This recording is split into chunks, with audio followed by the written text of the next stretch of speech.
Sorry, restart that. Good morning, members, officers and any members of the public who are viewing the live stream. Welcome to this meeting of the South Cambridgeshire District Council Planning Committee. My name is Councillor Anna Bradnam and I'm the chair of this committee and the date is the 12th of August 2026. So I'm going to go around the room for members to introduce themselves. So firstly, my vice chair. Thank you, Chair. I'm Councillor James Rickson. I represent Histon and Impington Ward. Councillor Scanterbury.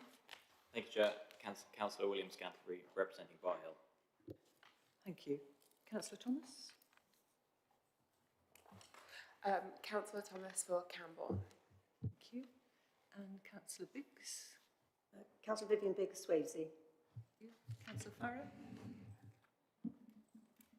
Vince Farrar, representing Fenton and Fulbourn. Thank you. Councillor Heather Williams. Heather Williams, I represent the Mordens Ward. Thank you very much. And also at the top table we have Rebecca Smith. Morning, I'm Rebecca Smith, I'm the delivery manager. Thank you. And our legal advisor, Vanessa. Good morning everyone, Vanessa Blaine, legal advisor to the committee. And we have our officer, Sarah Steed. Good morning everyone, Sarah Steed, Democratic Services Officer. Thank you. And producing the meeting today, but without a microphone, is Habs PC. So thank you very much everyone. Those in the chamber are reminded that this meeting is being live streamed. By your presence here in the chamber and via video conference, you're deemed to have consented to being filmed and to the use of images and sound recordings for a webcast and archived recording. May I ask those of us who are joining remotely to ensure that their camera and microphone remain off unless they are addressing the committee. And if a member arrives after the start of an application or leaves the chamber once an application has commenced, they will not be able to take further part in that application, either by entering into the debate, questions of clarification, or the vote.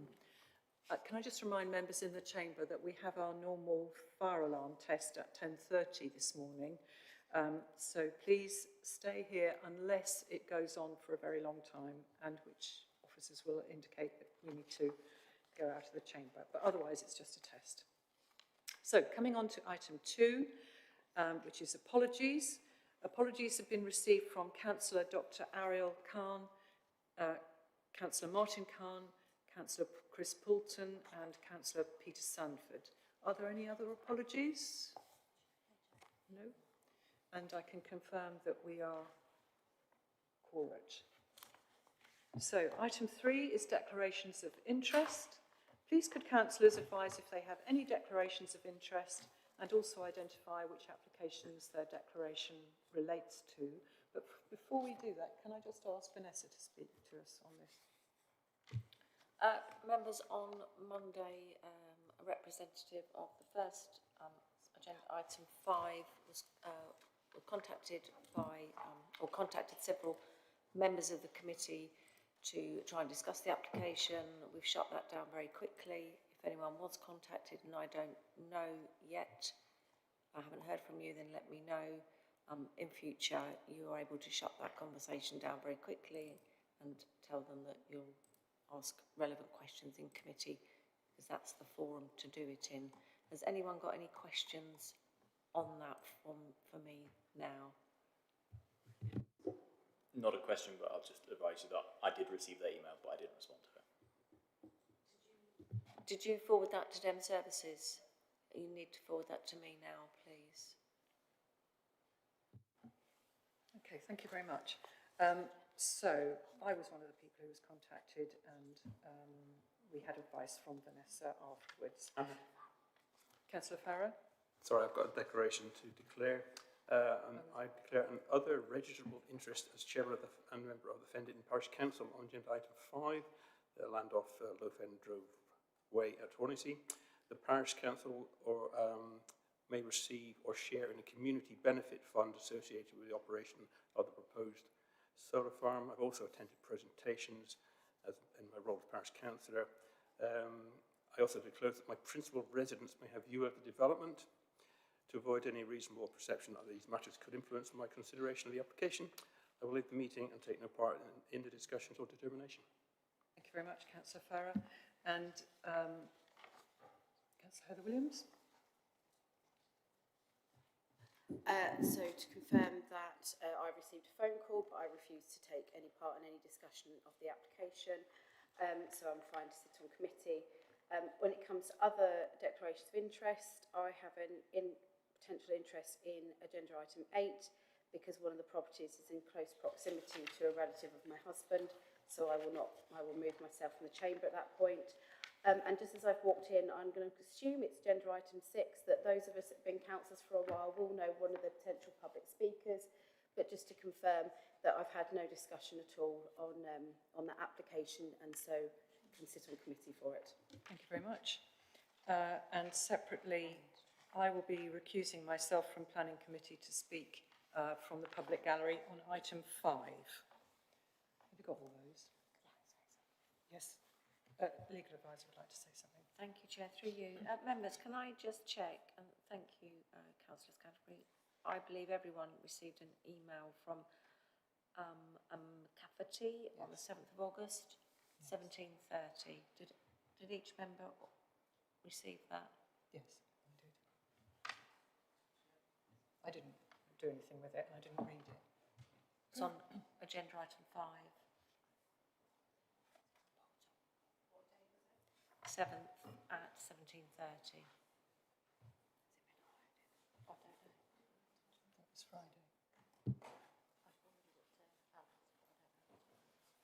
I'm told that I did receive it, but it's no longer in my inbox, which should explain why I've not read it. Okay. I have also received it, but I did not interact with it. It's because if an email goes to one member, I need to ensure it goes to all members. But I do believe it's been uploaded onto the public portal. No.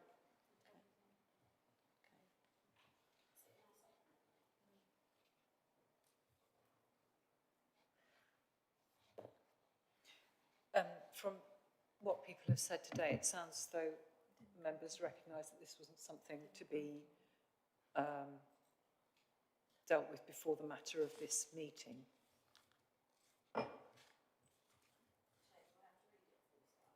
No. Yes. Before we start that item, everyone's got read the same email. I haven't got it with me. Well, okay. If you want us all to read it before item 8, which item is it? 5. Okay. Well, we'll need to have it printed out and made available to us then, if you really want that.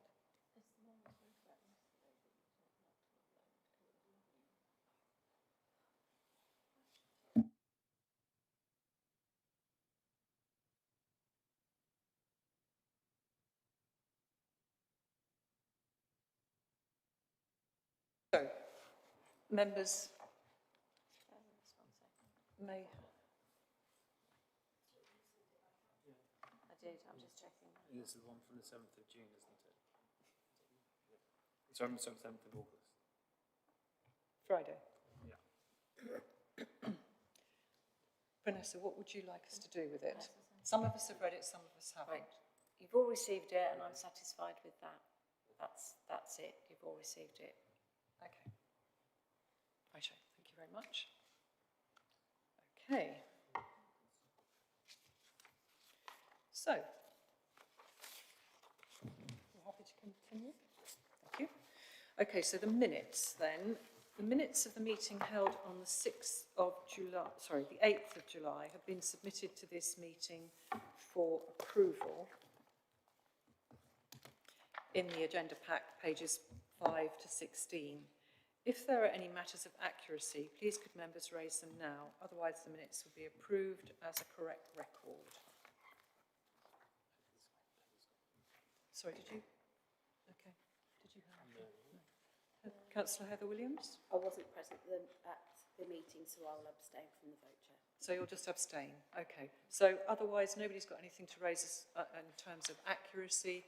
So in that case, I'll sign these as an accurate record. And we'll, perhaps Sarah could record that Councillor Williams has abstained. I wasn't present either. Go ahead, Councillor Farrer. I wasn't at the last meeting. So. Okay. So I abstained. So, right. Okay, so councillor Farrer has also abstained from the recording of the minutes.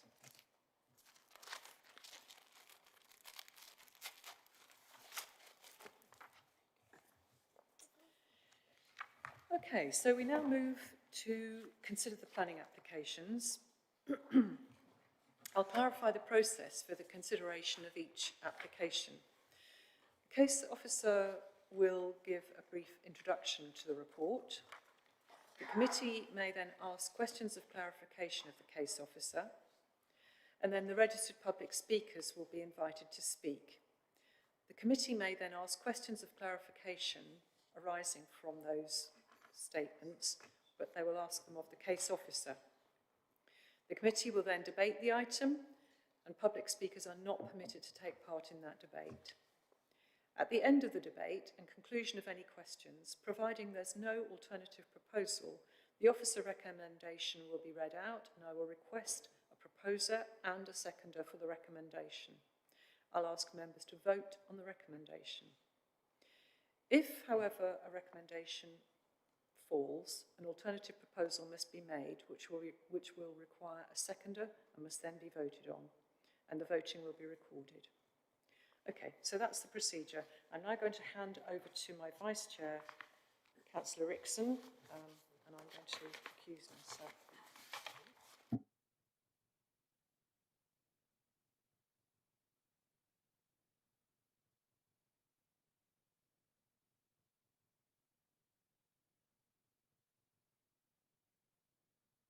Oh, yes, yeah, one second.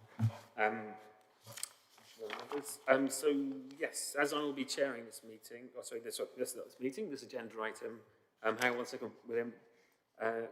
Could we appoint a vice chair for the duration of this application? I would like to propose Councillor Scantlebury. Could I have a seconder? Yep. Seconded by Councillor Biggs. Thank you. And can we agree this appointment via affirmation? Agreed? Yeah.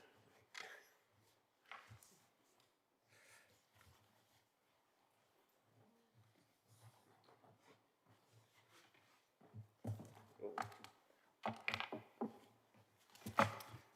Lovely. Okay. Great. So this first item is agenda item 5. Is the land off Low Fendrove Way, Horningsea.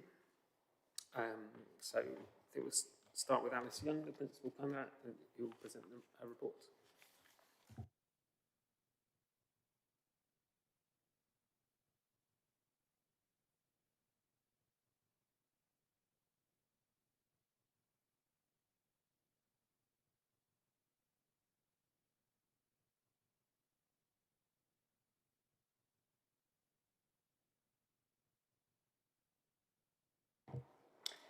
Thank you, Chair.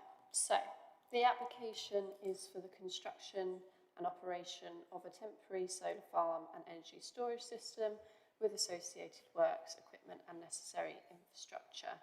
And it is EIA development. And as already mentioned, it's off land off Low Fendrove Way, Horningsea. So, there are some updates on the amendment sheet, which members should have received. Slight amendments to paragraph 13.17 and 19.6. I'll just go through these just in case people haven't been aware of them.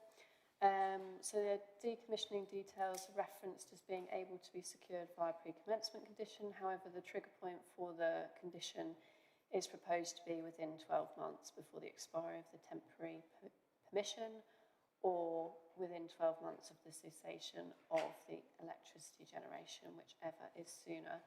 And this aligns with the wording of condition 3, which was in the list of conditions at the end of the report.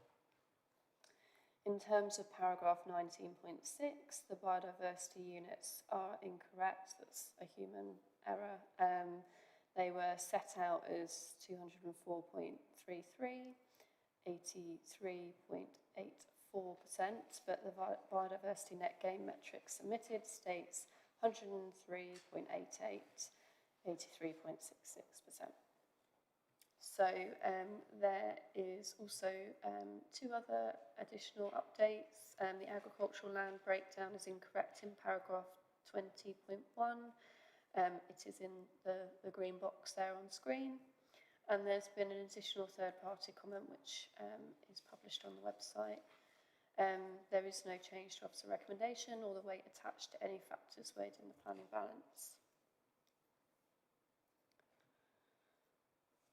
So, the site comprises 74 hectares of agricultural land and Low Fen Droveway, an agricultural track and public byway, and is on the eastern side of Horningsea Road. Bear with me whilst I just get my pointer up. So this is Horningsea Road here going into Horningsea, and this is the application site denoted in the red line. So the site is located 600 metres south of Horningsea Village and outside the framework in the countryside and in the Cambridge Greenbelt. Within the site there are two county wildlife sites, Low Fen Drove Way, which is just where my pointer is here, which runs south towards a disused railway along the public byway, and Alicki Farm Pond, which is in the easternmost field of the site. The site falls within flood zones 1, 2 and 3, with the eastern area of the site falling within flood zone 2 and 3. Areas of the site fall within high, medium and low surface water flood risk. There are no designated heritage assets located within the site, however, Bates Bite Lock Conservation Area, which is just over here, Horningsea Conservation Area, and Begin Abbey, Grade 2 star listed building, are all located around the site.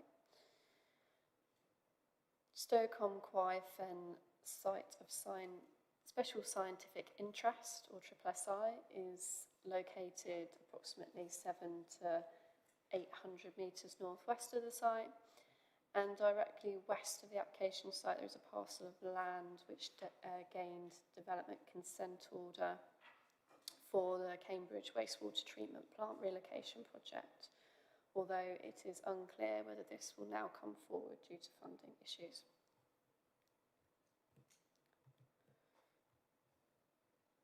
As you can see from the aerial imagery, the site is contained by mature hedging on its northern, northwestern and eastern site boundaries, with mature tree belts also lining the parcel fields and the eastern southern sections of Low Fen Drove.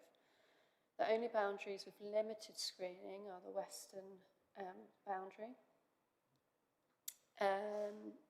parallel to Horningsea Road, and the southwestern boundary to the southwestern field, so this one here. Albeit there is mature vegetation in the south along the disused railway here. So this is the site layout for the proposed solar development with the solar panels and associated infrastructure.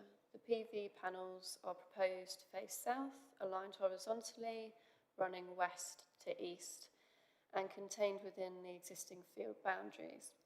They would be mounted on a metal framework which will be driven into the ground by no more than 1.5 metres in depth. Given this design, no concrete foundations are required for the majority of the panels. The panels have a maximum height of 3.1 metres from ground level and would be sited in rows at least 3 metres apart. As a result of this design, the land could also be capable of supporting some farming practices during its operational lifetime, with livestock being able to graze between and amongst the panels. Overhead pylons transect the sites, just here and here, meaning a direct grid connection can be achieved, which is just here. This point of connection to the national grid has sufficient export and import capacity, and the applicant has a grid connection offer from National Grid Electricity Distribution, which is the distribution network operator for the region. The proposed development includes energy storage within the site. The energy storage system will balance the release of electricity produced from the solar farm onto the grid, meaning the proposal can import electricity from the grid during peak periods and export during peak demand periods. This will also help regulate the use of electricity on the grid, supporting a more robust and flexible grid network. The batteries will be available to charge and discharge electricity directly to and from the electrical grid. There are also proposed containers, which are just here for water as well. So in the context of the energy proposed, the energy could power approximately 13,422 homes in the local area. This would be a renewable source and create additional flexibility to the national grid by virtue of the storage also provided on site. The proposal is a temporary consent for the operational period of 40 years, and after the proposed use ceases, the land would be returned to its former agricultural use as proposed, as the proposal is fully reversible. I'm just going to go through all of the elevations. You'll see here that oh yes, sorry. So the blue ones are actually the piled ones. This is wrong. This indicator here, this key, and the balustrade is over here. So this is the piled solar panel. You'll see that it's 3.1 metres in height, angled. This is the ballast. And there are regular transformers throughout the different parcels of the solar farm. They're denoted in blue circles here. There's also power conversion units within these different parcels as well, adjacent to the transformers. The DNO substation, which includes the control room building, 4.5 metres in height. The consumer switch room, which is again 4.5 metres in height, which will be in this area of the site. Communications mast, which has a height of 15.5 metres. And then the storage as well, and water storage. These are shipping containers, approximately 3 metres in height. CCTV will be dotted around the edges of the fencing of the site. These will be on poles at the height of about 4 metres. And then there are a variation of fencing around the different parts of the site.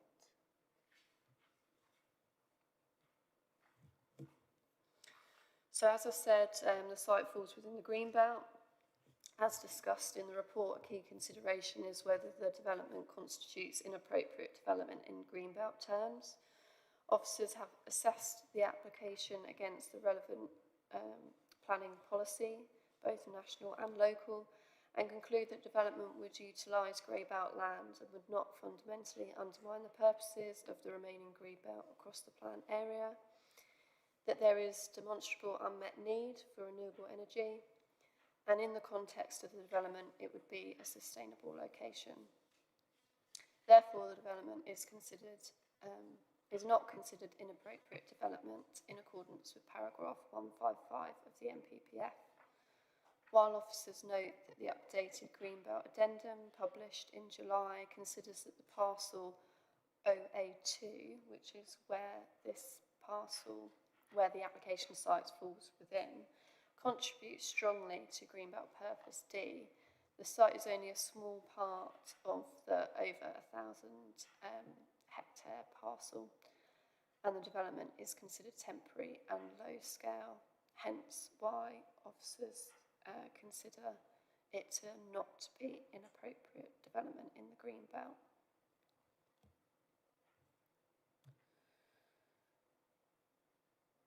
The applicant has worked with the council to reduce the landscape and visual impact so far as possible.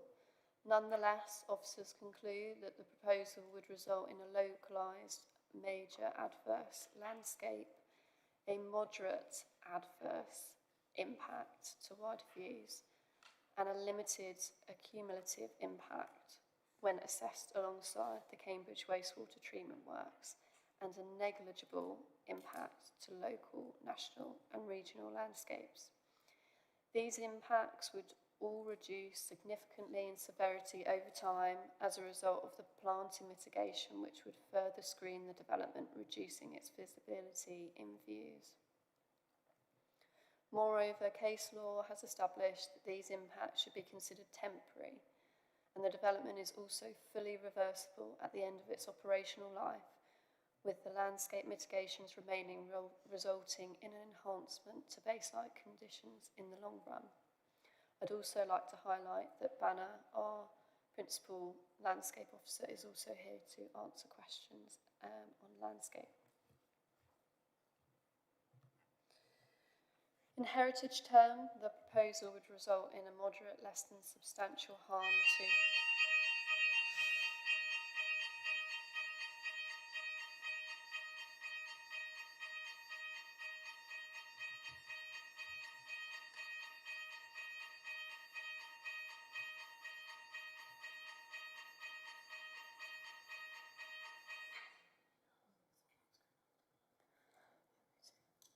In heritage terms, the proposal would result in a moderate, less than substantial harm to the setting of Biggin Abbey, a Grade 2 star listed building, which is just here, and a low level, less than substantial harm to Horningsea Conservation Area and Bates Bite Lock Conservation Area through the effects on their rural setting.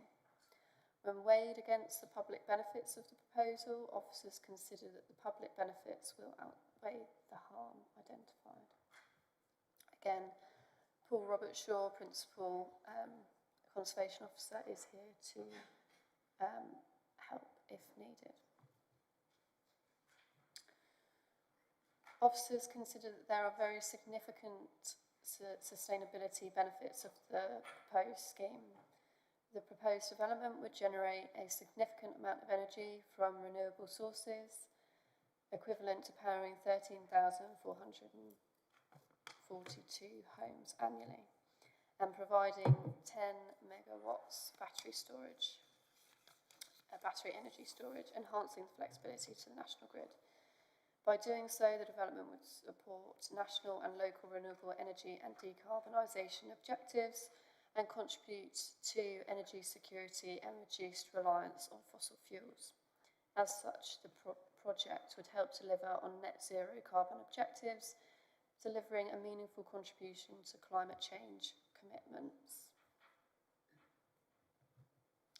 Having considered the development plan, national planning policy framework, consultation responses and all other material planning considerations, officers conclude that the harm arising from landscape change, heritage impacts and the potential temporary loss of agricultural land is outweighed by the substantial public benefits of the development, including renewable energy generation, contribution towards net zero objectives, energy security and biodiversity enhancement, noting the reversibility of the scheme. Therefore, the proposed development is recommended for approval subject to conditions. Thank you.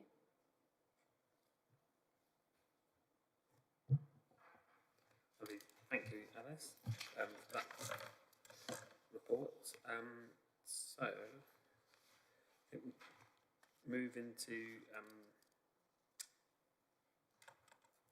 questions of clarification for the case officer. So, Does anyone have any questions or clarification for the case officer, Councillor Williams? Yes. Thank you, Chair. I'll start with page 51, paragraph 13.20.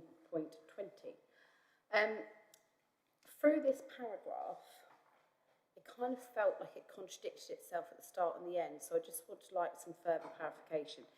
And the areas of which I state from is at the start, it says typically the council requires applicants to take a district-wide approach to alternative site assessments to ensure in the district no alternative site would be more appropriate. However, officers note that there is confirmation. So it sort of suggests that that hasn't happened.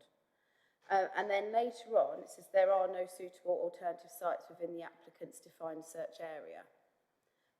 So have we had that search or not? Do you see? It just seemed a bit contradictory. So that's my starter question, Chair. Thank you. In terms of site selection, yes, we usually get a site selection report submitted with these types of application. Yes, we did receive one and it is available for viewing on the public website. This defined search area, we typically ask for a district-wide approach.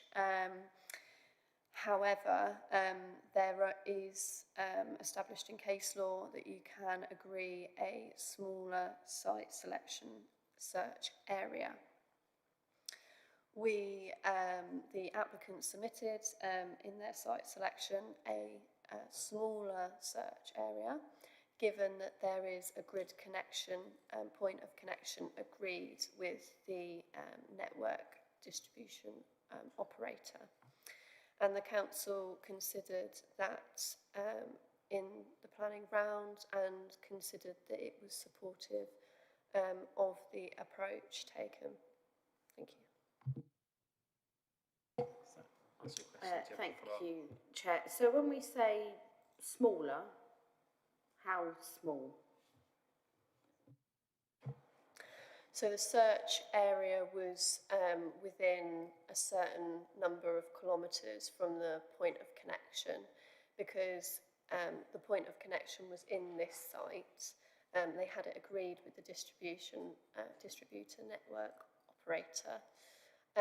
In terms of the wide search area, I think it was, and I think I've put it in the report somewhere, I think it was about 3 kilometres, 2.5 kilometres from the grid connection point. Obviously, the site selection report is not necessarily requirement of policy, but it's supportive of the overall objectives of our local plan policy CC2. So can I ask, because obviously district-wide and 2.5 kilometres, that's not a small difference, that's a huge difference. Why do we normally ask for a district-wide if things like this at 2.5 are acceptable? So the district-wide, for site selections, regardless of the proposal, we typically go for a district-wide approach. That's the starting point. So if we were looking at housing, it'd be a district-wide approach. In terms of solar development, because there has to be a grid connection point for it to be reasonably deliverable, there are instances in case law where search areas are reduced depending on what grid connection and grid capacity is like. So I think it needs to be seen within the context of the development itself. I hope that helps. One last question on this, Chair, just trying to get, because when you've got something that says we typically do this and this time we're not, we need to make sure that we're being consistent as well in our determination of applications. 2.5 kilometres, did you say that that's because that's what their sort of agreement is with who they're connecting with, or could a further radius be used? What is the sort of potential from the connection point? So in terms of 2.5 kilometres, obviously 2.5 kilometres away is quite a significant distance from a grid connection point. There has to be cabling to that grid connection point. There has to be a kind of pragmatic approach taken in terms of viability of these schemes. Obviously, national and local planning policy is broadly supportive of renewable energy projects and the sustainability benefits that they deliver. However, we've got to enable development to come forward in this respect. And if it's not deliverable for viability reasons, then that's a consideration as well. And we've had a viability assessment that shows that it needs to be within 2.5 kilometres? Or are we just making assumptions? If I can just clarify the previous point as well. So in terms of where it says typically the council requires applicants to take a district-wide approach, that is for any proposal.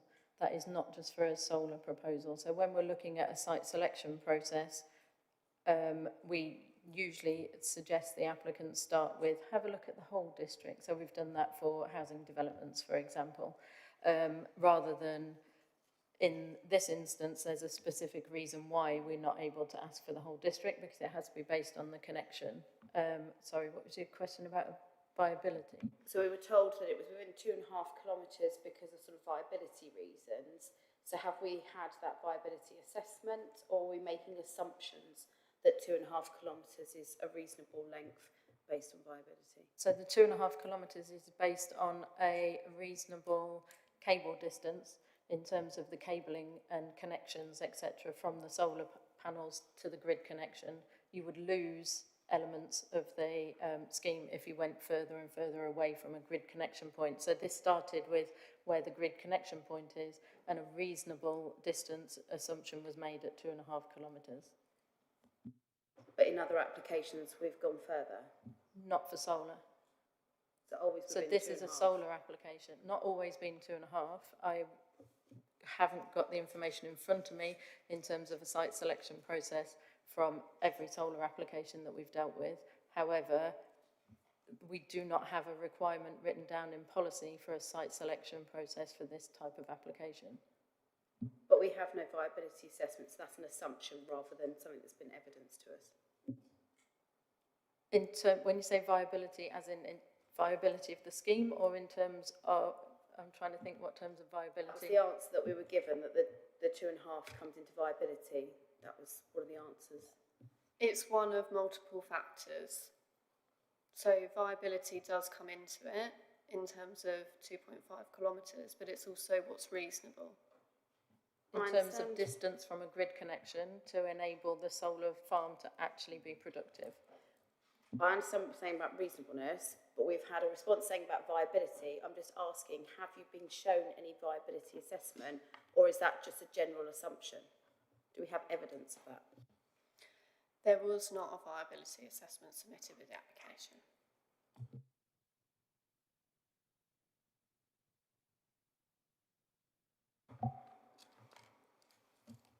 I think it's sensible to clarify that about viability assessments, because where it's been discussing, why it's usually discussed in planning terms, it's regarding housing and the viability of housing, and that you'd have a viability report. That's, again, this is a very different application. Just sort of make that point. If I can, Chair, but yes, but we also don't take into consideration costings and things like that. A response was given with a reason being viability, and if we're using that as a reason, then we need to know it's sort of factual, not assumption. But if I can just clarify, it's operational viability, not cost viability, is what we were talking about. I wasn't sure if everybody was clear on that. Thank you, Rebecca. Does anyone else have any points of clarification for the case officer? No? Okay.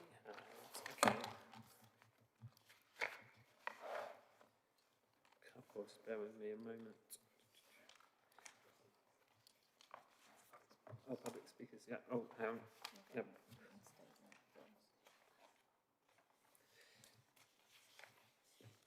sorry, I'd just like to know, just understand a little bit more about the temporary nature of this approval, if that's okay.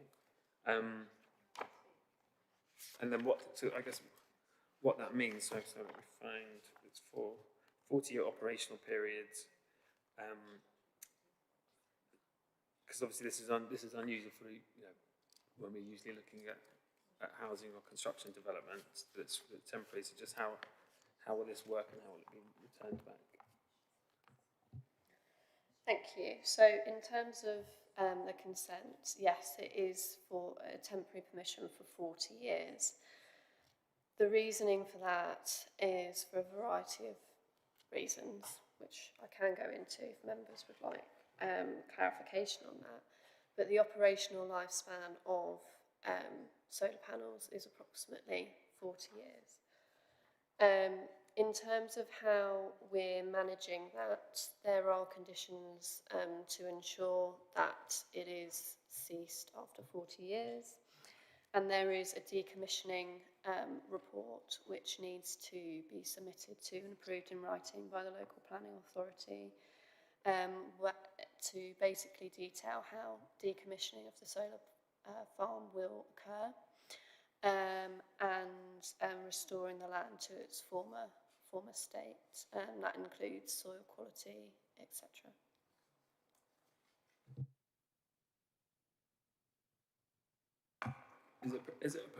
Excuse me, thank you for that. Is it appropriate to look specifically at, jumping to the conditions, so when we get to that stage, we've got condition, let's have a look. So condition 3, so yeah, condition 3 relating to the temporary, page number is 87. So condition 3 is relating to that decommissioning site restoration scheme. It's quite specific, but looking at the scheme, and again, the scheme's quite detailed in what it requires removal of. It doesn't mention, so on point B, it's the treatment of removal of below-ground infrastructure, including cable runs where appropriate. There's no mention of concrete or foundations in that. I mean, is that something that's expected to be removed? And would it be appropriate to add that in? Yes, that would be an expectation to remove any kind of hard surfacing, concrete foundations, etc. You could reasonably read that within criterion A. But if members were minded to approve the application, then we could add it into that condition if members felt strongly on that. So it's really specific. I mean, I would find it helpful just because, yes, A has mounting structures and then refers to other above ground infrastructure, and then B sort of focuses a little bit more on the below ground infrastructure, specifying cables, but I suppose concrete is a controlled waste material. Is that how what it's referred to? So, if we are looking, if we get to this stage and we're looking to return the site to exactly as it was before, it feels like it would be good to have that added.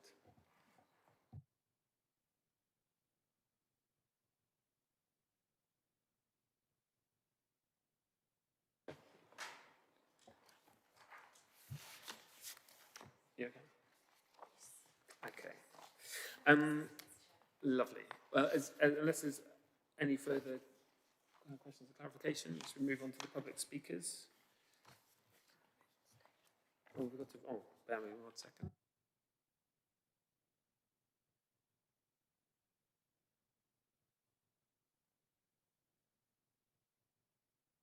Apologies, just to point out, we've got a written statement from objector Miss Pratt. Everyone should have a copy of that.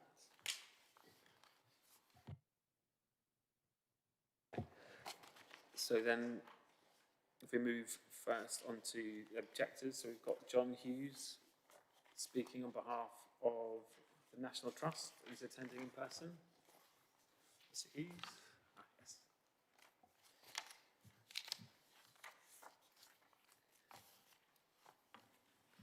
Fine.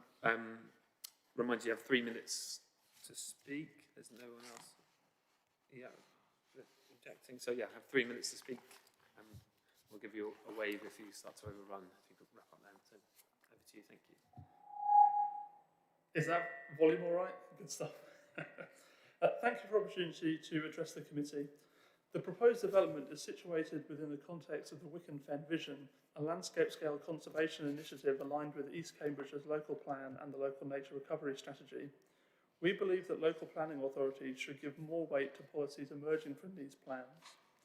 These are supported by the land use framework, which promotes delivery of multifunctional outcomes from the land, and consider that significant opportunity has been missed through the relatively limited biodiversity and nature recovery proposals associated with the development. The land use strategy says that multifunctionality, land should be planned and managed to deliver the greater benefits across a range of outcomes tailored to local priorities and opportunities, societal needs and environmental pressures. The right use for the right place, land use decisions should consider factors such as proximity to major conurbations and access to nature. It is important to take all of these into account when assessing the present proposal. We welcome the BNG uplift that the development presents, but think with a landscape scale and approach, this could be further enhanced beyond its boundaries. With the close proximity to Cambridge and other local populations, opportunity to better connect with people and nature has been missed, along with it and the varied social benefits that it would provide. Although the proposal substantially exceeds the statutory 10% BNG net gain requirement, the majority of this gain is derived from relatively passive measures, including transition from arable land to grassland and improvement to drainage features through the withdrawal of agricultural management, which has to happen anyway to facilitate the installation. For a development of this scale on greenbelt land, we would have expected a more ambitious and integrated approach to nature recovery, with the design actively creating opportunities for habitat connectivity through engagement with the Cambridge Nature Network and local nature recovery strategy, subsequently enhancing wider community benefits through nature connections. A localised strategy that balances the competing demands of agriculture, nature recovery and renewable energy generation would allow developers to deliver better outcomes on these policies, like ENV 1 and 7, and we urge members to put more weight to the emerging local plan and land use strategy when making their decisions. Thank you.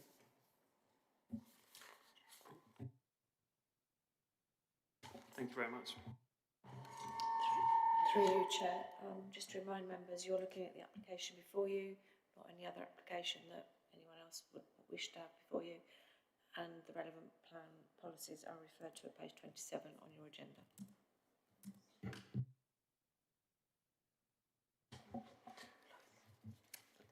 Thank you, Vanessa. Does anyone following that, do we move on to questions from the officer at this stage following that?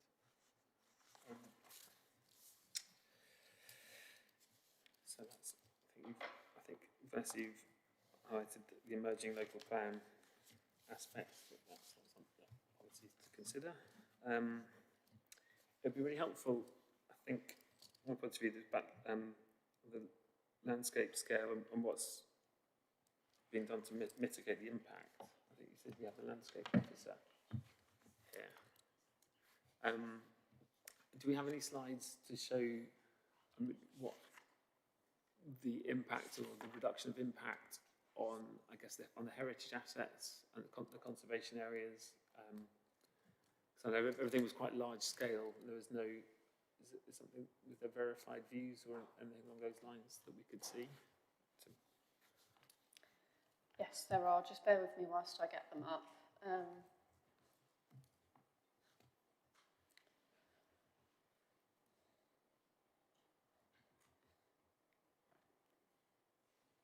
So, in terms of landscape, and I will hand over to Banner in a minute, but I just thought I'd run through these in response to your request. This is the landscape master plan. You'll see that there are additional, there is additional planting mitigation.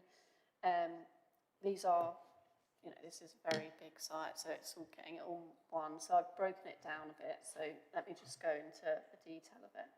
This is the western side, which is currently doesn't have a lot of landscaping aside from this boundary planting.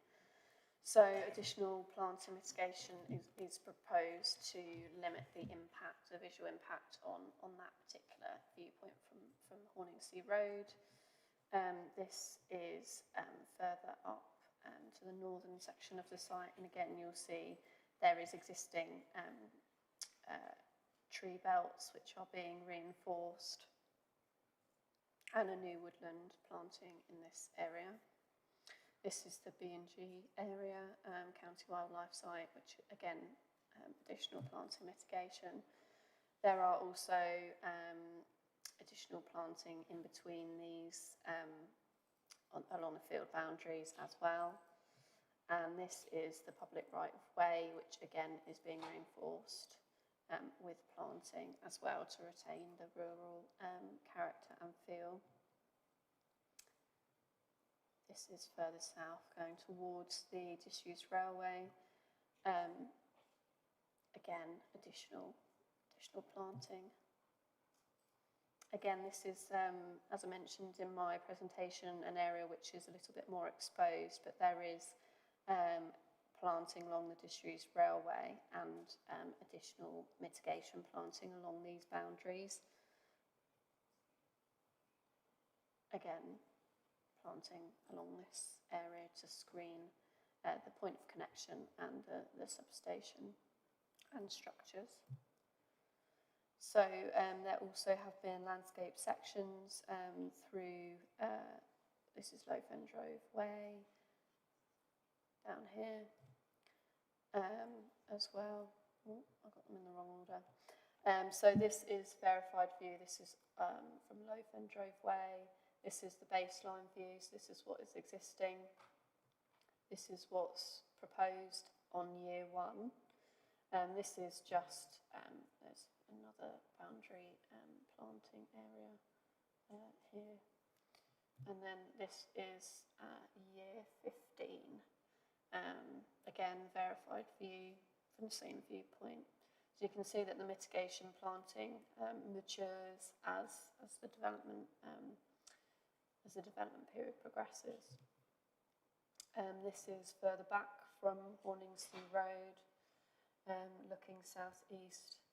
This is the baseline view. This is from year one. It's hardly visible.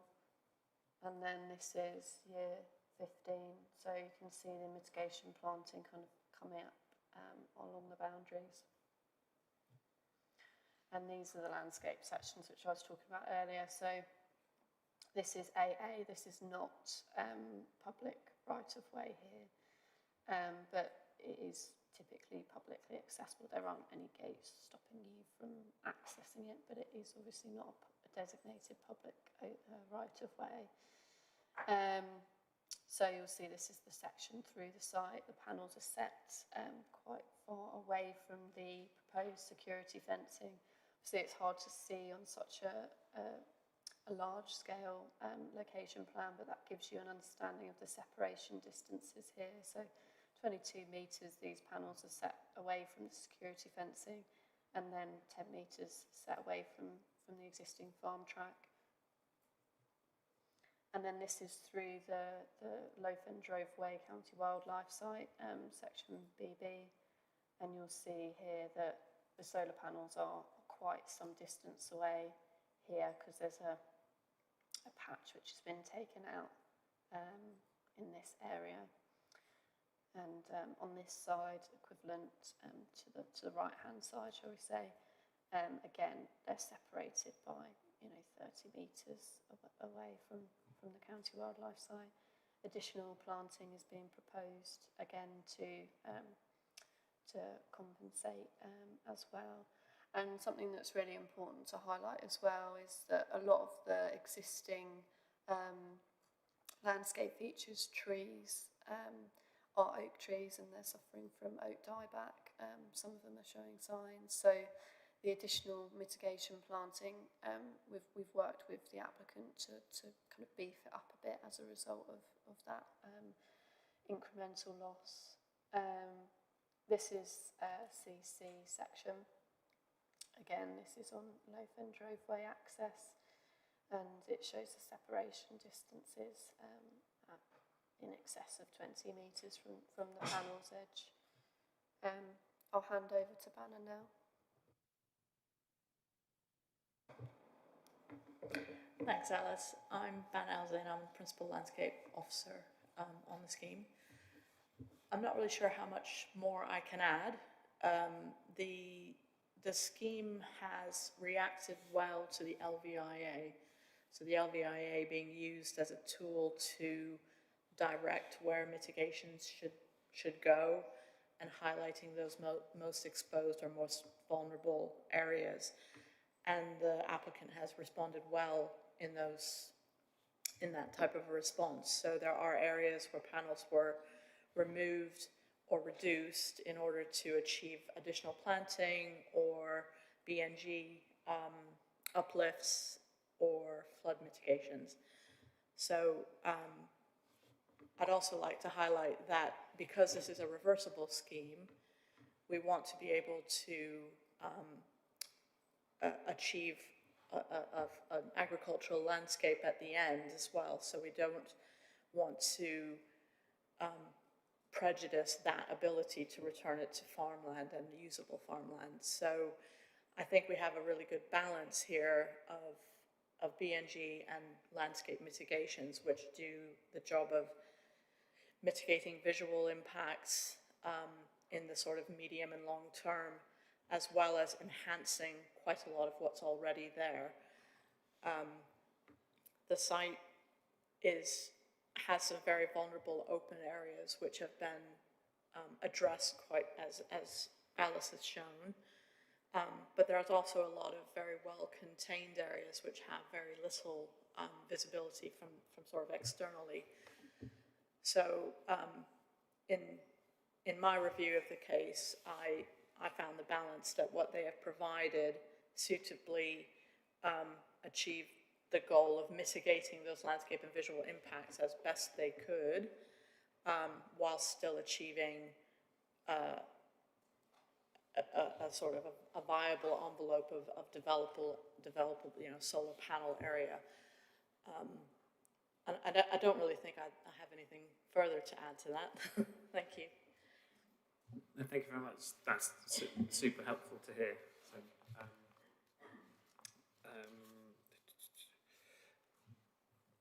and I guess, so did we say you have is that a conservation officer? Is that yourself? I've been just interested to know about the impact on the heritage assets, and how that's, I guess, how that is mitigated or being mitigated with the landscaping. Is that part of it, or is the sort of the comments in terms of the moderate and less than substantial harm, which is the setting to Biggin Abbey, so it is in paragraph 1.5, and low levels of less than substantial harm to Horningsea Conservation Area, is that with the established landscaping features, or is that, so obviously we're looking at this at year 1, sorry, year 0, year 15, year 40, so just be good to understand that. Thank you, Chair. I'll try to help with that. I'm Paul Robertshaw, Principal Conservation Officer. I think it's important to note that the landscape assessment and the heritage assessment are sort of carried out through different methodologies and criteria, and there will be obviously relevance and overlap between them, particularly in this kind of context.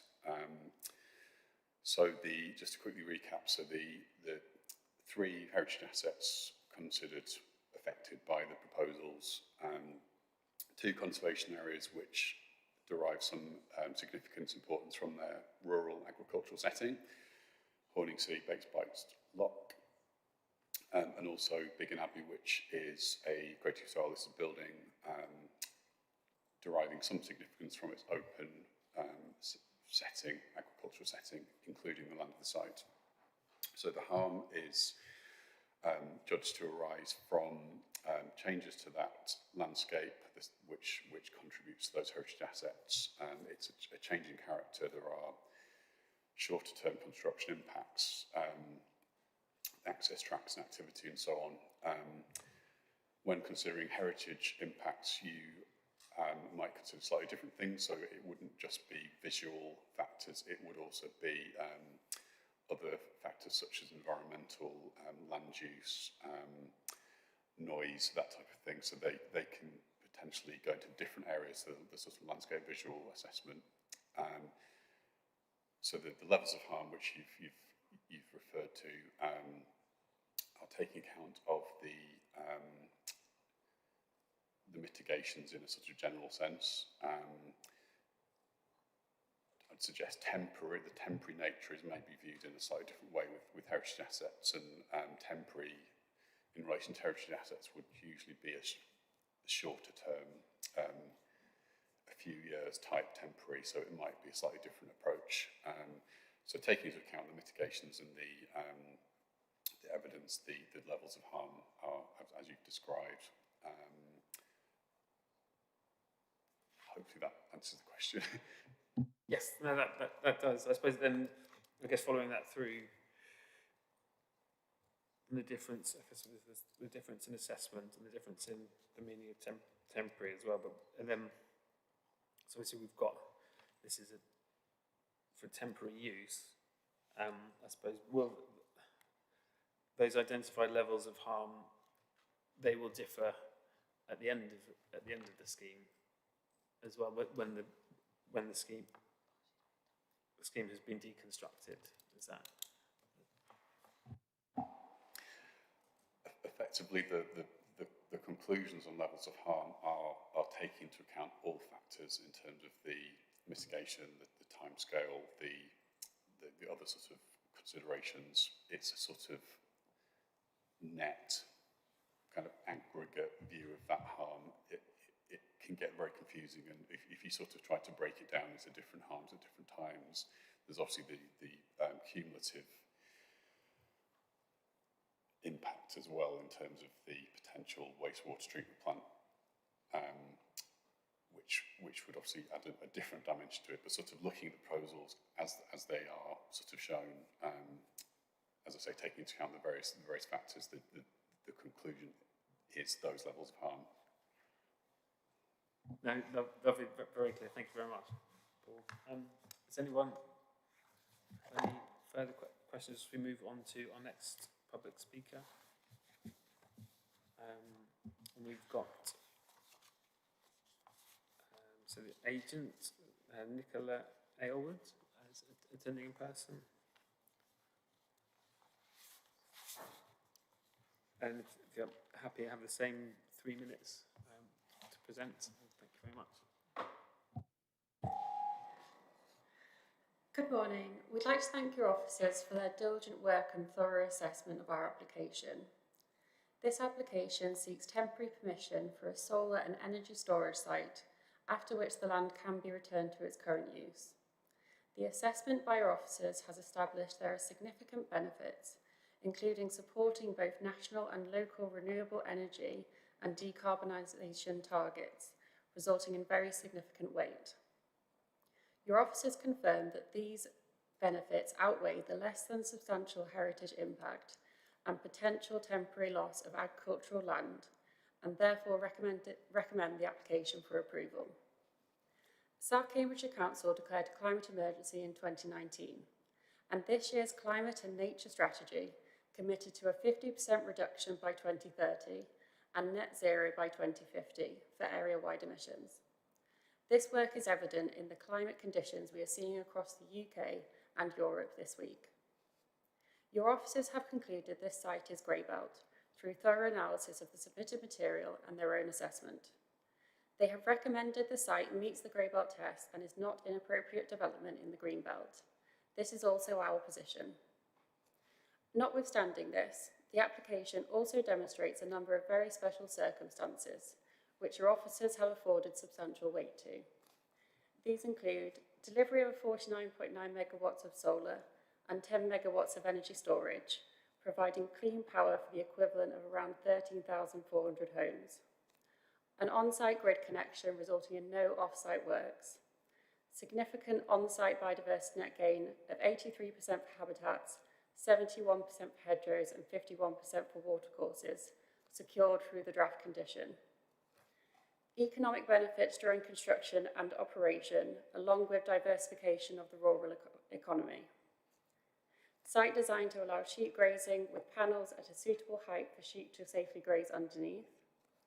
Creation of approximately 117 temporary jobs during the construction phase and 2 permanent jobs in the operational phase. And finally, although not a planning consideration, there will be a substantial community benefit fund to support local projects throughout the 40-year operational period. To conclude, whilst this is a major application, there is very limited community concern and presents a real opportunity to support both local and national climate goals and meaningful benefits for the environment and community. Thank you for your time, and we respectfully ask for your support of your officer's recommendation for the approval of this vital renewable energy project. Thank you very much for that. So it's bang on 3 minutes, so very well done, well practiced. Does anyone in the committee have any questions for the case officer? Following that? No. I'm happy with, I don't think we need to go around grey belt to read the assessment. I'm interested, actually, I've a question about sort of embodied carbon and carbon saving, and if that's in the report. Is that in the report? I think that's something that we might look at, or it feels like a metric that... We haven't got specific data on embodied carbon. No, sorry.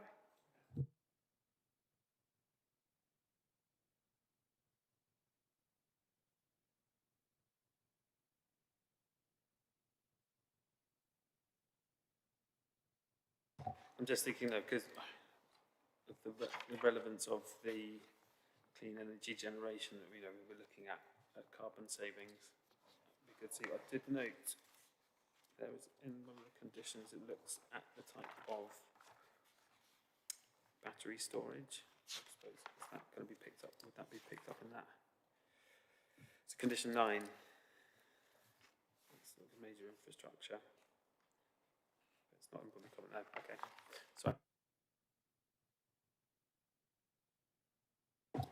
Sorry, Councillor Biggs. Thank you.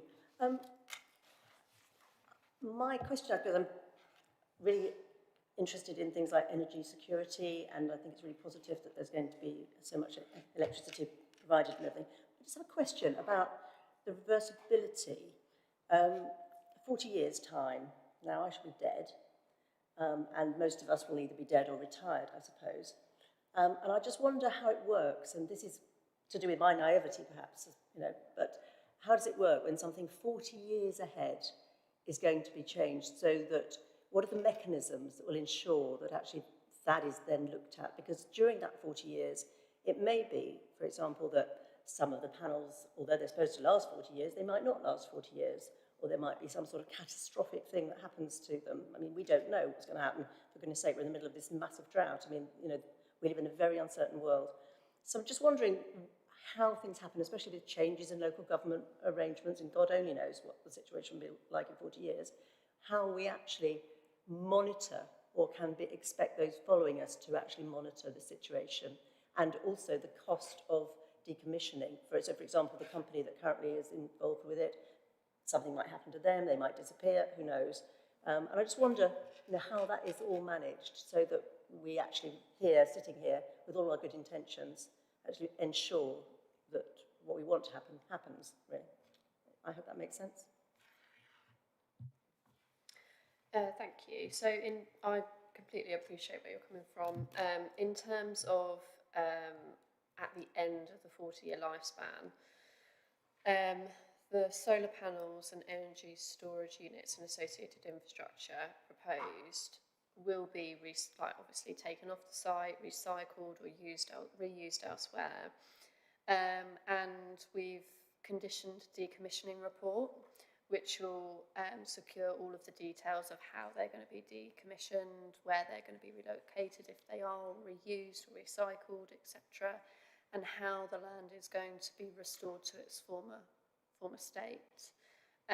So that includes kind of soil reports, etc. I think it is, which condition number is it? It is in there somewhere. Bear with me whilst I find reference to it.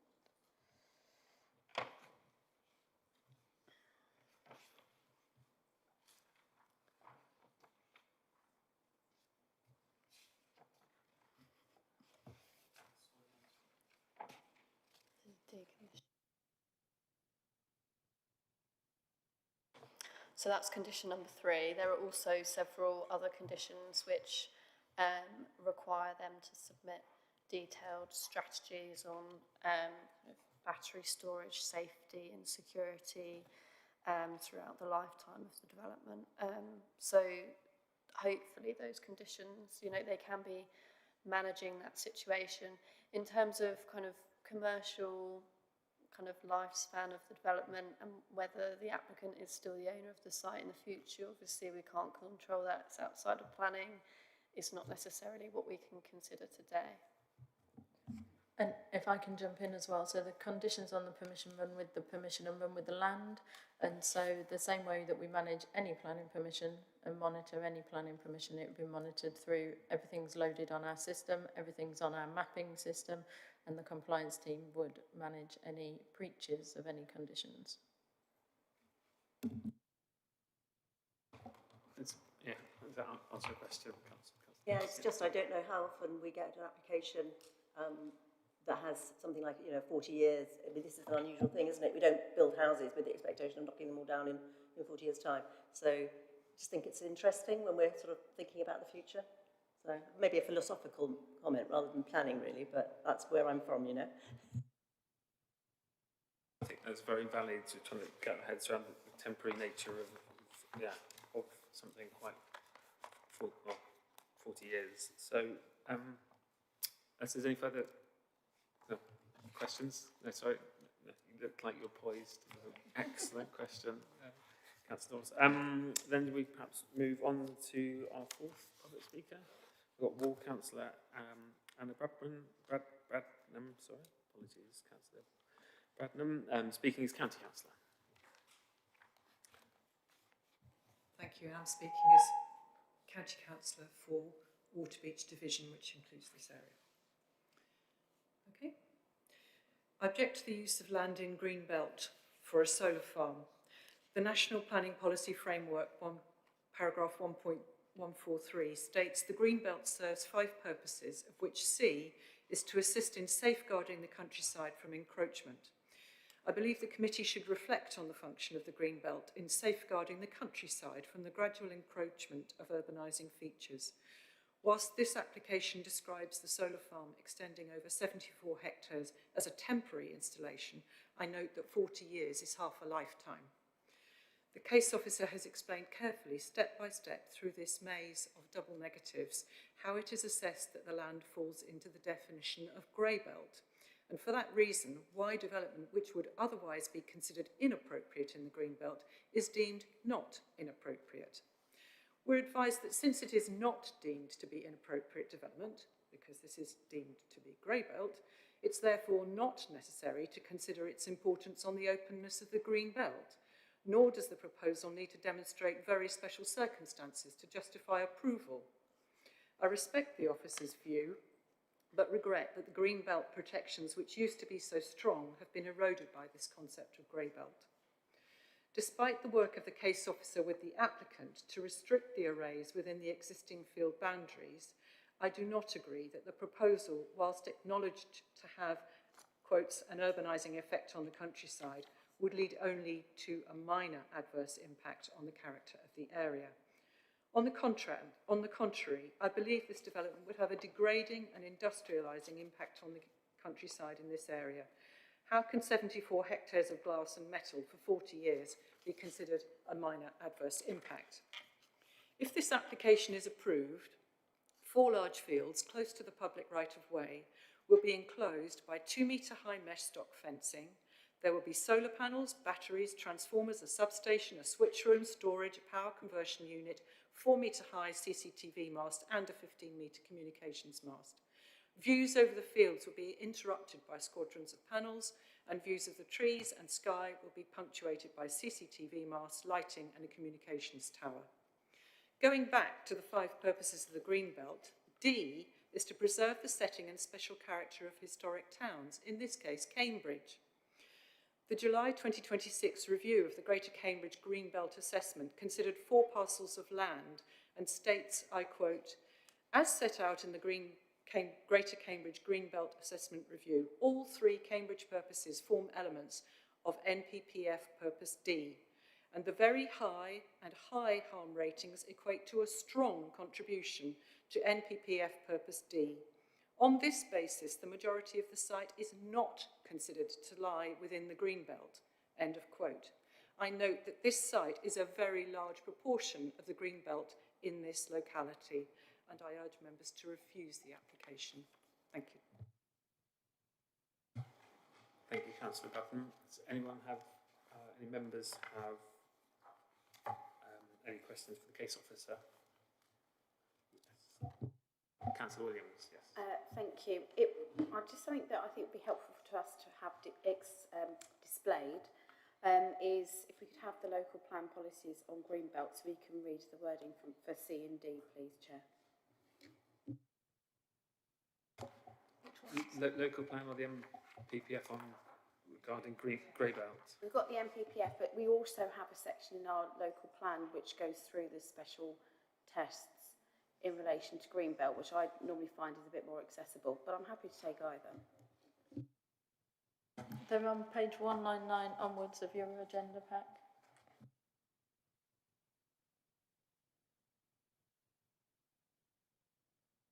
If you give me a minute to try and get some on a slide, I can do.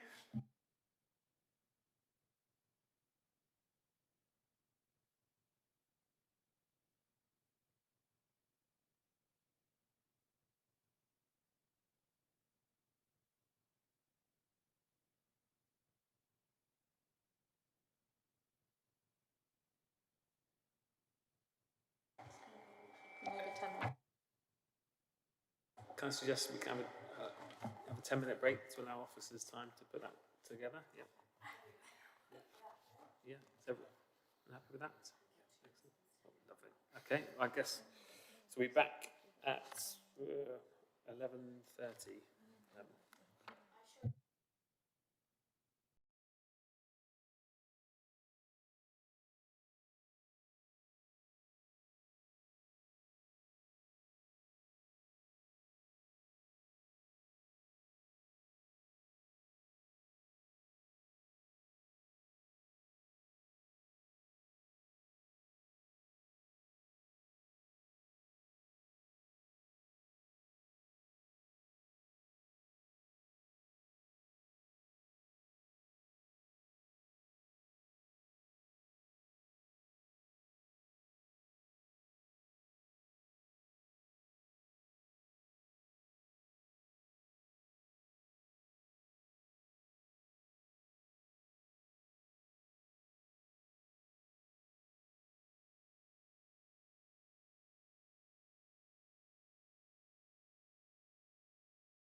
Okay. I think we're ready to start. We're back recording. Lovely. So let's go back to Councillor Williams' request for planning policies relating to grey belt and green belt. Is that right? Rebecca.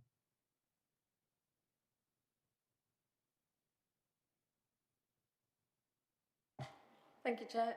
I've got what we consider to be the most relevant planning policies in relation to the application. So let me know when you've finished reading each one and I will flick on to the next one.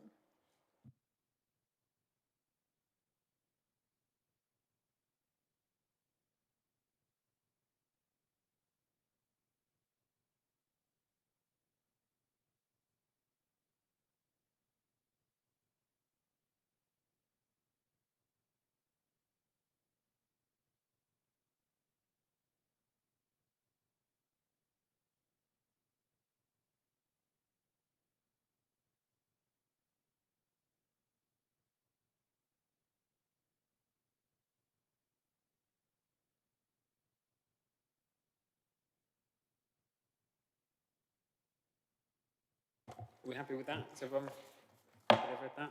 Councillor Williams? Yes, yeah. Okay.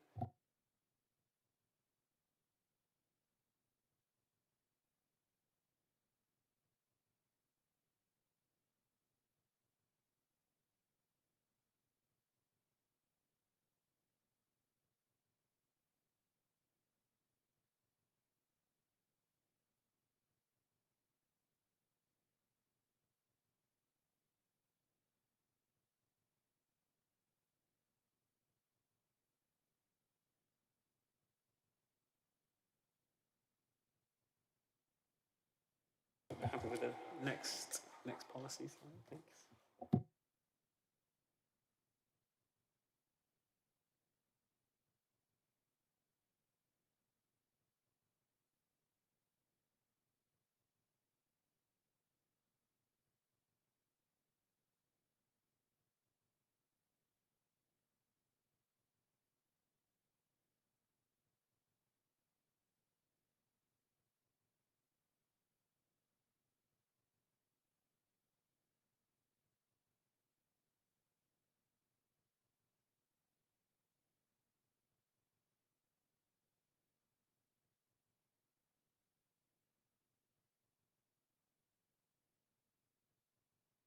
That's the last one.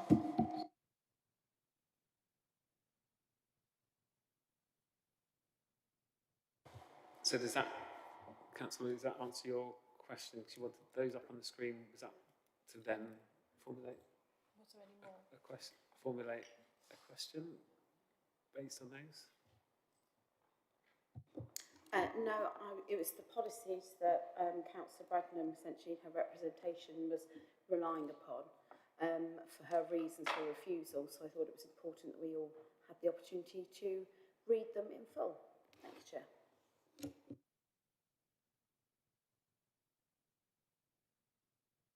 Thank you. So, with that in mind, I think we've covered grey belt, green belt. Okay. With that in mind, if there's any other questions or clarification, then we should now move on to debate.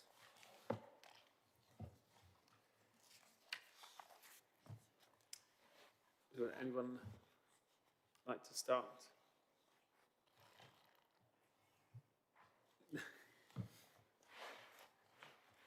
Councillor Biggs? Yes. Well, I suppose my thoughts are, obviously, the words up there were about the green belt and any development that takes place enhancing the environment. And obviously, we can't argue that such a development enhances the environment, really. Because you just have to be on a train going past these things and you see them and they're not enhancing the environment. But it's all about balance, isn't it, I suppose? And we live in a situation where we need power security, we need power, and there will always be a reason for opposing such a thing in terms of the way that what you see. But we have to be practical, I suppose. So, given the circumstances in which we live, I think that we have to be pragmatic. That would be my comment, really.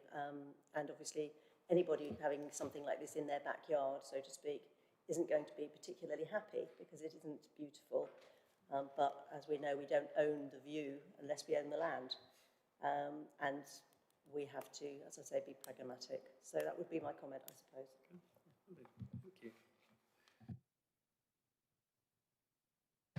you. Just to kind of build on Councillor Biggs's point, she mentions obviously harm to the environment. Is that specific wording in the policy we just went over? Would I be able to just look at that for a second?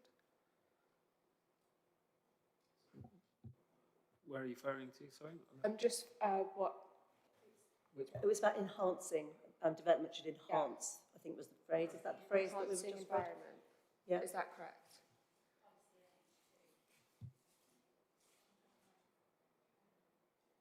Yes, I think Rebecca just bring that up on the screen.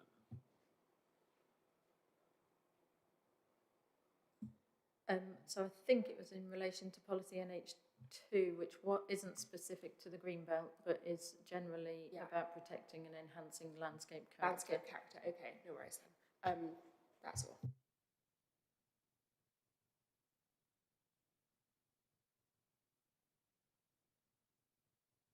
You're happy? So you're happy to? Yeah. So I'll start with saying that it's a difficult application, in my view. Everything we do in local government as a whole is trade-offs. There's never going to be a perfect solution, and planning sums that up perfectly because we have to balance all these different competing objectives. Energy security is, part of, it's got a role to play when it comes to dealing with becoming, carbon neutral and everything else. However, food security has a role to play in that as well, and biodiversity has a role to play in it. So there's so many multiple factors that means sites like this get a plus on one side, but you do lose the other as well, potentially. So I don't think we can look at it as it purely resolves this problem and it's a pure positive. Either way that we decide this application today, there are going to be trade-offs, there are going to be negatives. So we just have to balance that out and apply the weight how we see fit. Policy NH2, and I would say the reason that I asked for these are our policies. These are this council's policies, hard fought for, and how we voted in order to what we believed was the best for our area. And I think they're always a great place for us to come back to, and not just specifically the words, but because time does change, but also the meaning behind them. So NH2 says that development will only be permitted where it respects, retains and enhances the local character and distinctiveness of the local landscape and of the individual national character area in which it is located. So, in my view, and I think even those who are looking towards approval of the application consider that that policy is not met. It doesn't enhance, but the wording is that it will only be permitted when it does such a matter. So if we are to give approval today, it is in complete conflict with that policy. The other policy that was helpfully shown was about the NH8. Any development proposals within the Green Belt must be located and designed so they do not have an adverse effect on the rural character and openness of the Green Belt. As Councillor Bradman made in her submission very clear, and I am inclined to agree, that the openness of the Green Belt and indeed the rural character of the area through this urbanised process, whether you put sheep on it or not, will be impacted. So if a decision is made to approve, it will be in conflict with NH8.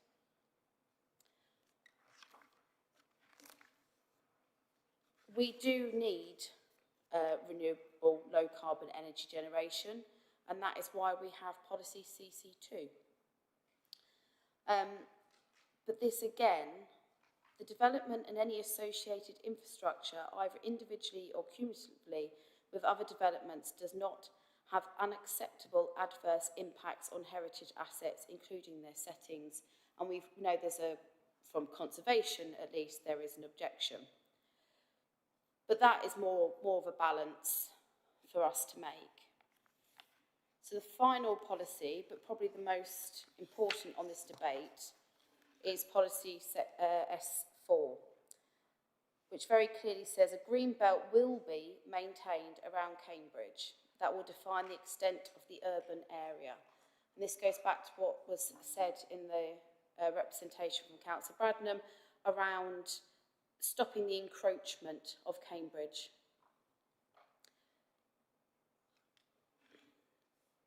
New development in the Green Belt will only be approved in accordance with Green Belt policy and the National Planning Policy Framework.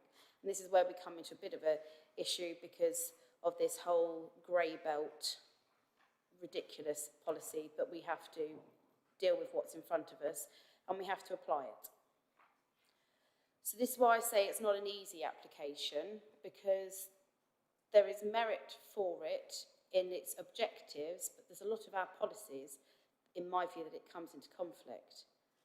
I do think we need more renewable energy, and I 100% understand why farming community is looking to things like solar with the current situation. And it's why what I say next is not an easy thing for me to say. But there are alternative places. I'm not satisfied that what has been provided in the 2.5 kilometres is sufficient. And I accept that officers may have different views, but for me, sat here, there are too many trade-offs to enable this in the Green Belt. The Green Belt is not just another green field. And those that think that Green Belt just means that it is green completely misunderstand what its purpose is. It is to stop that encroachment, and it is to maintain a rural sense of character around the historic city of Cambridge. So with those policies quoted as reasons for refusal, I'm minded to go against the officer recommendation, and I recommend a refusal for this application. Thank you, Councillor Williams.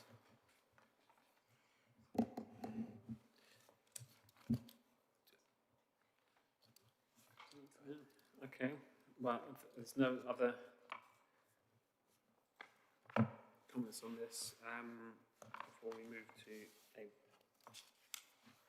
vote on this application. Yeah, look at my thoughts. I'd agree. This is a tough one, in as much as, and I think Councillor Biggs put it very well, it's not necessarily about planning, but it's accepting a temporary nature of something that's quite permanent. And again, as said by public speaking, it's half a lifetime, or we are being asked to imagine understand that as temporary. I think in terms of the green belt, that is, and the grey belt, and again, as Councillor Williams looking at our policies, or South Cambs policies on green belt, is there for a reason and to protect our countryside from urban encroachment. However, I think the officer, as we've been through and covered in many other applications, that assessment, and in terms of how the land is assessed and land is identified as grey belt in that reading.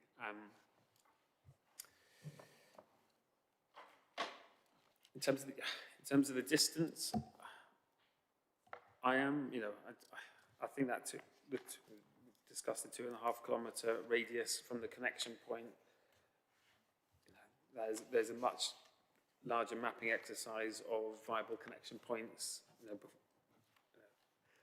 think which will already limit limit potential sites across our district before, if we go that way. So I think I'm comfortable that that is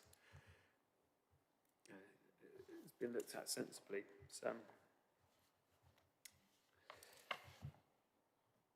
yeah, I think it is a very difficult one, because we are, on one hand, is urbanising our agricultural land and the grey belt, but it's also providing, the temporary use of renewable energy generation. So that's my thoughts, and I'll wrap it up there, I think. So, Councillor Biggs, yes. Yeah, I'm just wanting to sort of really understand. Okay, so I'm just looking at the one of the agenda annex that we've been given here, and the comment that's in here about the grey belt risk. And for me, new to planning, so you have to excuse me. So it talks about a time-limited solar farm being within the definition, may bring the land within the definition of grey belt as having been previously developed, even if it's not currently within the definition, which is too new to be certain. It may well be in future. And I suppose for me, it is this philosophical thing about the future. We're thinking of this land now as green belt, but in 40 years' time, will we have been kind of denigrating that land by allowing this application now, so that the position in 40 years' time, will people who, none of the people here will be there, people might just say, oh, well, it's had that solar farm on it for the last 40 years, it's obviously just grey belt land now, we can build, we can do whatever. So I think that point I'd like to understand it better.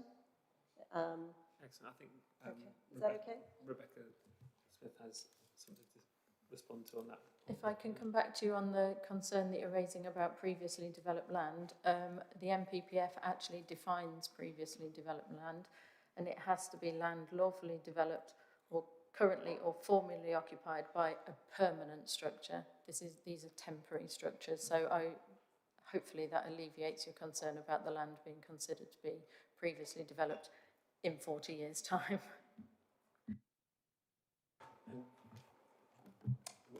Thank you, Chair, through you.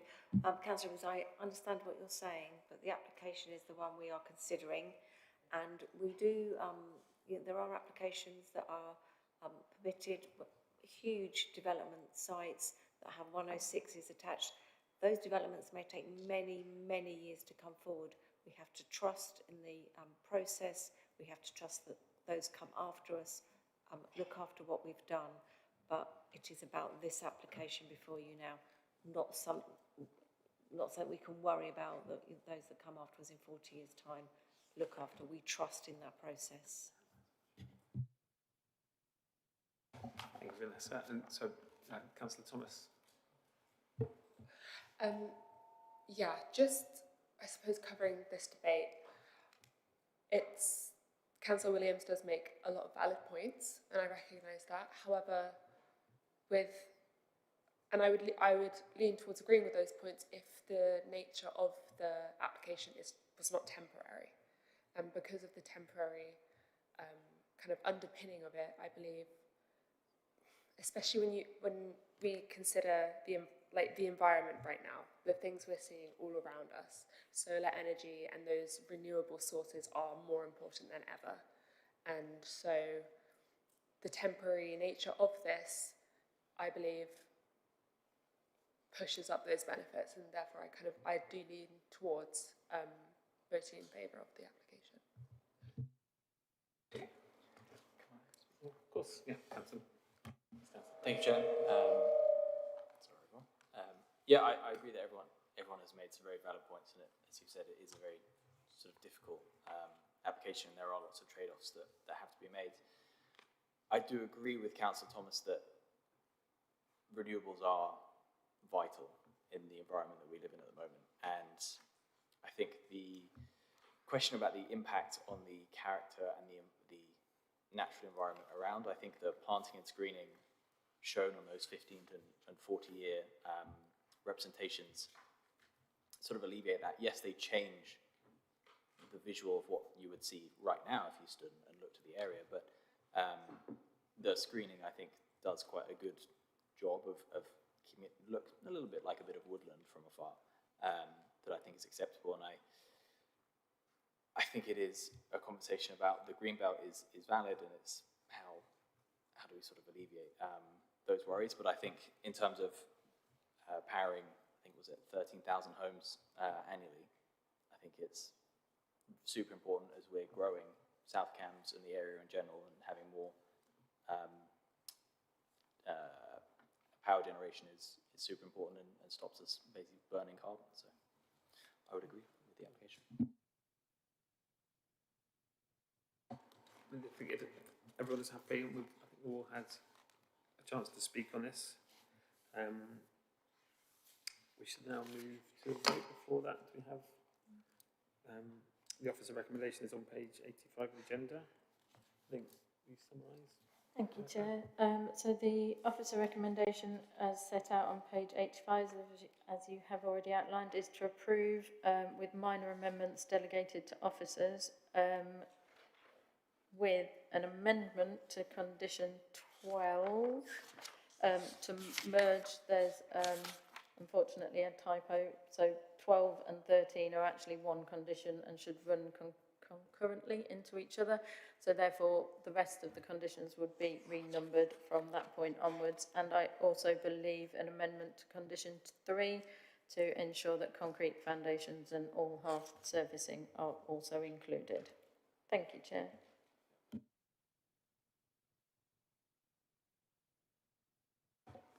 Okay, thank you. So that condition 12 and 13 merging will mean the numbering from this, the following. Yeah, okay. Yeah. Or shift 1. Okay. So then in that case, oh yeah, that's a very good point. That's next what we need. Do we have a proposer? William, happy to propose? And the seconder? Councillor Thomas? Then, So then if we move to the vote, it would be the electronic vote. now we'll do the electronic vote. Okay, so now in that case we move to the vote.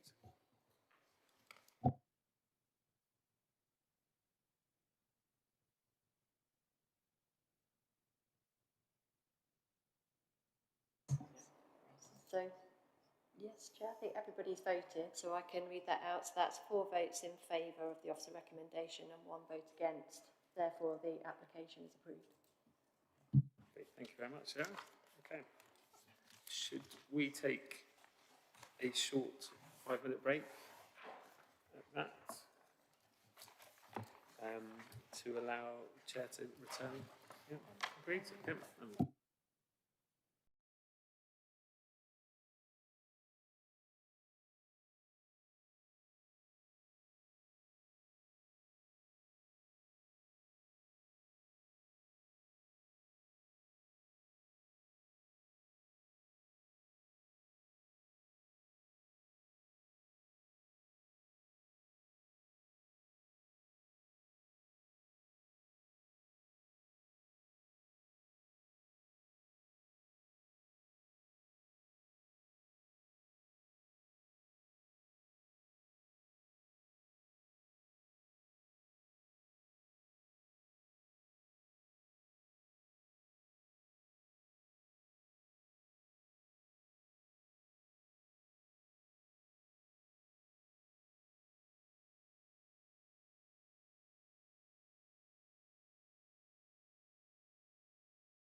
Thank you very much.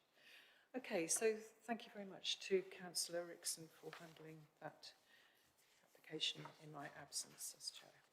Okay, so can I just remind members that we've got some supplements that we were sent, amendment sheets. The first was sent out on the 10th of August, which refers to a written statement relating to the land off this next application, land off Back Lane in Cambourne. And we have another, which was version 2, sent out on the 11th of August, which also has reference to land off Back Lane, which is the next application on our agenda. Can I just make sure that you've seen those? Right, so item 6 on our agenda, resuming, is 02285 FUL, land off Back Lane in Cambourne.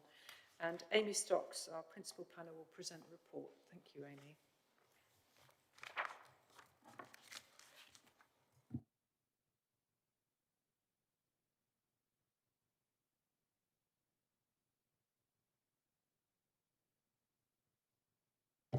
Perfect, thank you, Chair. So the application in front of members today is at the land off of Back Lane in Cambourne in Cambridgeshire, and the proposal is for the erection of 58 retirement living apartments with associated access, car parking, landscaping, ancillary facilities and associated works. The site is currently a vacant plot which lies to the southwest of Back Lane. You can see the site is indicated here in red. And then I've also included a Google Maps with an arrow just pointing to the site for clarity. So the site is currently vacant, which lies to the southwest of Back Lane. To the southeast of the site lies the Holiday Inn Express, which is just located here. To the west lies the Bramling Apartments, and a mixture of residential units and commercial units on Broad Street. And to the north, just here, is a pond. So the building of the apartments will be located almost central to the site, this L-shaped building here. The complex will benefit from 37 car spaces and 8 cycle spaces. The waste will be integrated on site, but the current capacity provision is unknown in the store here. An outdoor seating area, which is here, will be part of a wider communal garden, which is also being proposed, with various planting around the site. The elevations of the proposal will be in buff brick with multi-brown kind of brick detailing under each window. Each apartment will benefit from external amenity areas, as you can see here in the balconies, with some other units, which you can see in this bit here, this row here, benefiting from a Juliet balcony only. The proposal, as you can see here, will have a flat roof. And again, this is essentially very similar in materials being used. As you can see, there's amenity areas for some of the units, with other units benefiting from a Juliet balcony instead. So this is the ground floor plan. We can see that we've got apartments here. So the orange type coloured apartments are 2-bedroom units, while the red one is the single 1-bed units. The bin straw is located here. My mouse will move. So then again, the outdoor amenity space area here, which will contribute to the communal area where apartments will be able to utilise.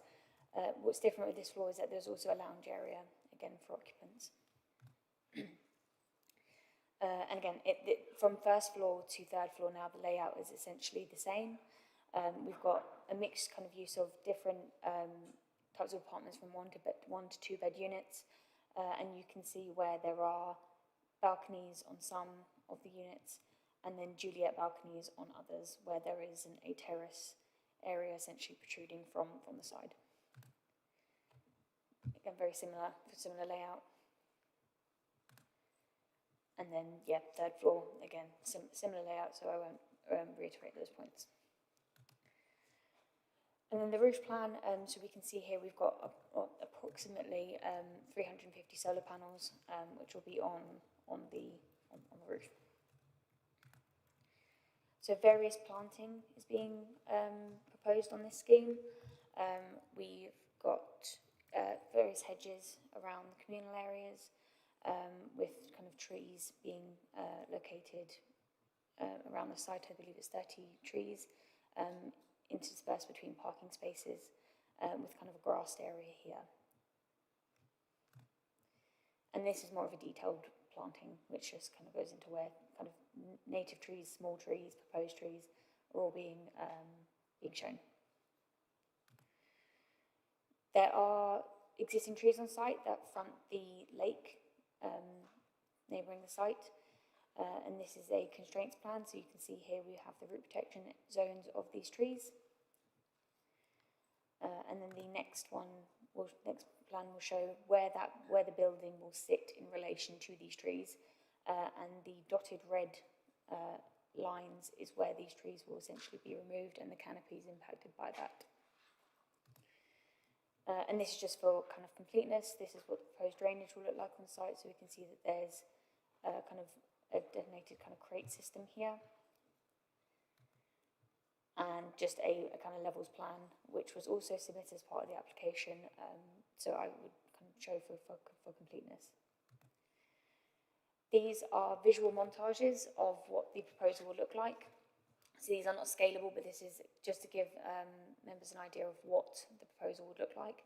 So this is from Back Lane. This is what the existing is here, and then the proposed. From Broad Street, so we can see here the lake, and then this would be the proposal, which completely, I guess, shields the inn. And then is if you're coming off of Camborne roundabout, this would be what you would see on this corner. Again, these are for visual montages, they're not scale drawings, so this is just representing what would be there. So in terms of the recommendation, due to the excessive scale, bulk and intensity of the development, the application is being recommended for refusal. This is not to kind of look over the approvals where this would provide housing for, it's a share over 60s, and it would see the use of vacant land, but due to the excessive scale and overdevelopment of the plot, the proposal fails to incorporate sufficient kind of waste capacity from what we know, car and cycle parking, as well as amenity space for residents. There's also SSSI harm in this location too. So that is essentially the my recommendation for today, and I'll stop there.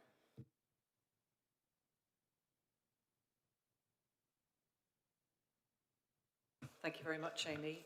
Very helpful run through, and thank you very much for those visual representations.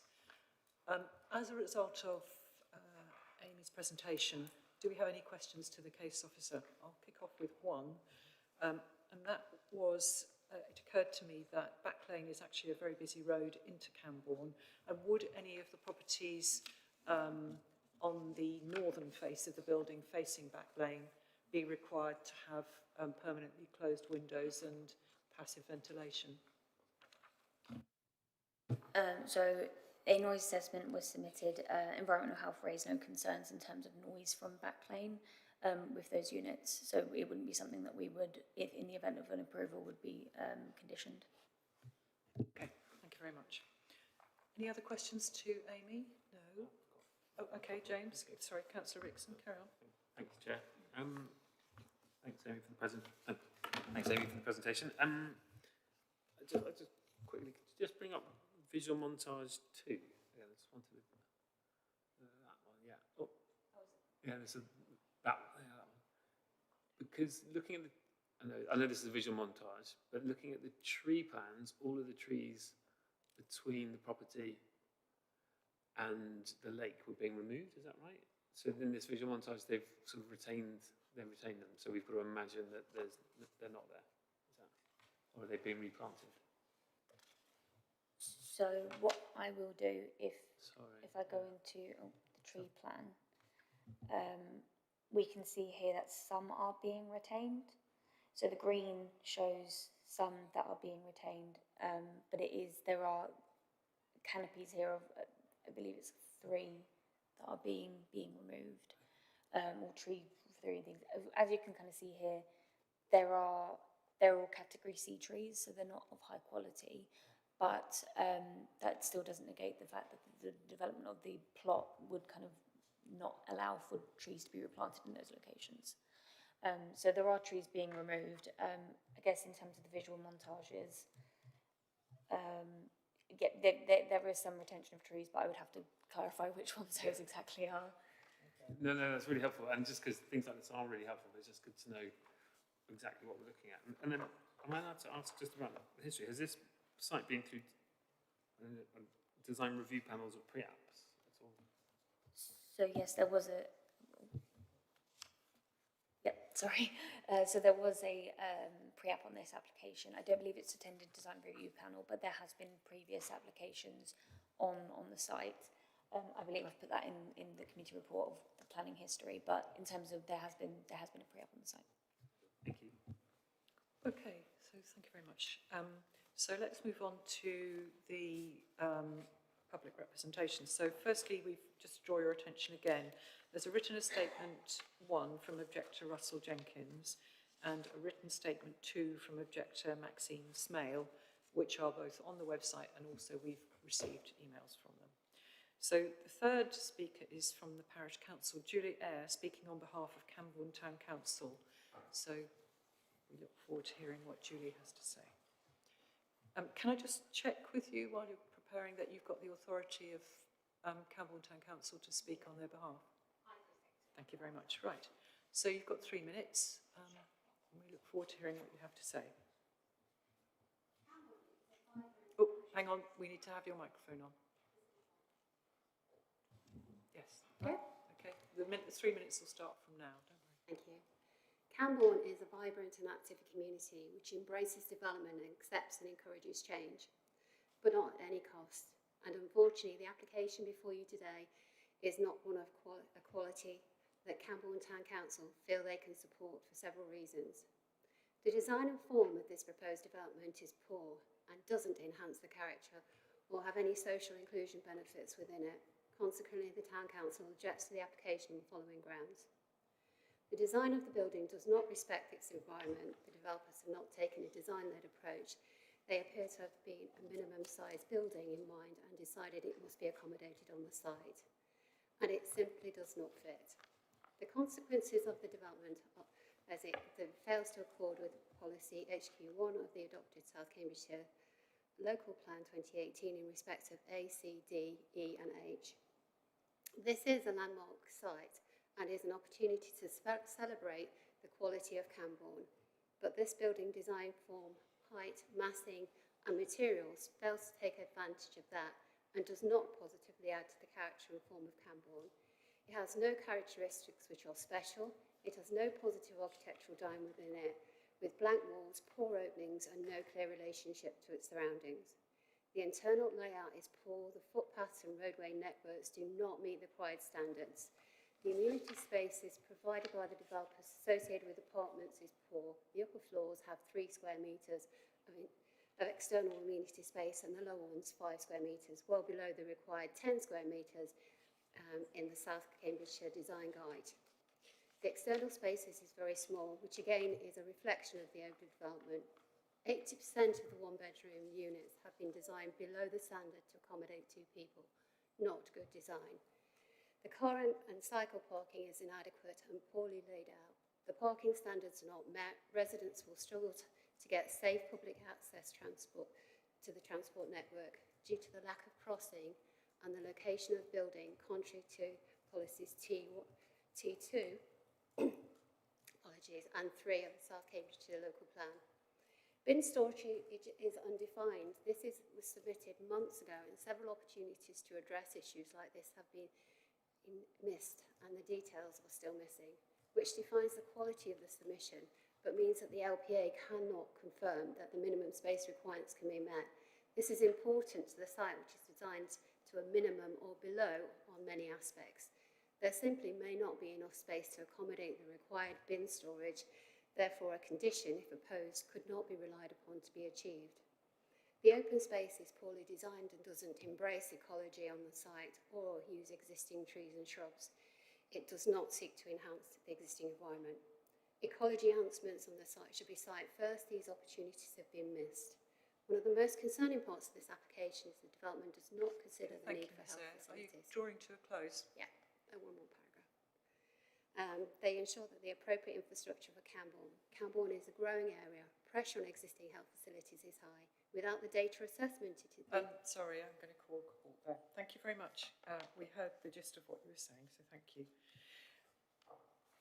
Right, on the basis of what Miss Eyre has said, has anybody got any questions for the case officer? No? Okay, right. So then our next speaker is Ward Councillor Councillor Helen Leeming, and we look forward to hear what you are saying as Ward Councillor when you're ready. Can I ask that you move the microphone a little bit closer and speak confidently, speak to us at the other side of the room. Thank you, Chair. Oh, that was too loud. Thank you, Chair. Okay. I'll begin. When this proposal was first put forward, I called it into Planning Committee to be able to express my own objections and those of the community of Cambourne. I'm speaking both as a local member and also on behalf of the 61 residents who wrote to object and many others who didn't respond through the planning process but object to this development for a number of reasons. The first is to do with the proposal's visual impact to the entrance of the town. The design is overcrowded, uninteresting and blocky. It has too much mass and is insensitive to the surrounding area. It will require the removal of trees, which will further expose the building to people who enter the town. It's the wrong design for a gateway building and will dominate the approach to the town in an unpleasant way. It does nothing to enhance or complement the lake to which it will sit beside and will probably detract from it. The second reason is to do with the safety of the future residents of the building who, due to the nature of retirement living accommodation, will be older and more vulnerable. To access the main amenities of the town, be that the supermarket, the high street, pub and cafe, or Sackville House, which is the location of the GP practice and library, future residents will have to navigate a wide road entrance to the hotel site. Their journey will then go on to crossing Delaware Way, which is a congested and busy road and is also the entrance of lorries to the supermarket. Then, finally, they will have to navigate the roundabout entrance to the supermarket and petrol station site, all of this journey without any crossings, islands or anything to assist pedestrians. This experience will be isolating and potentially dangerous. The proposals offer nothing to help with this. Lastly, this is one of the last unallocated parcels of land in the central area of Cambourne, a town that desperately wants more places where people can meet and spend leisure time. The community wish it to be available to them in some form, not to be lost to private housing.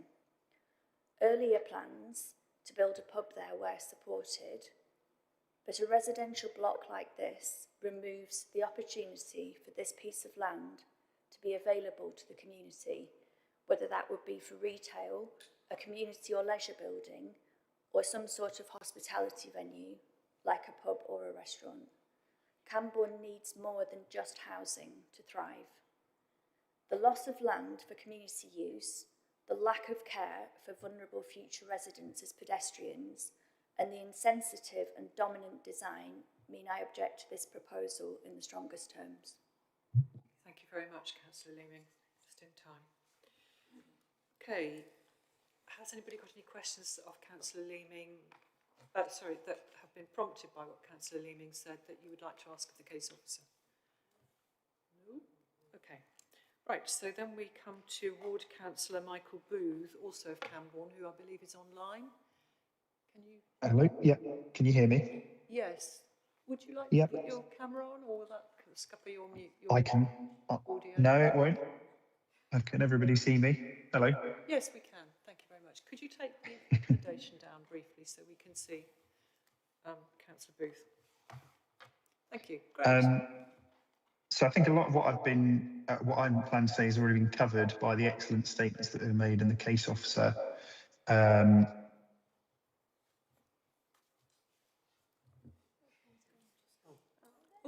just lost him.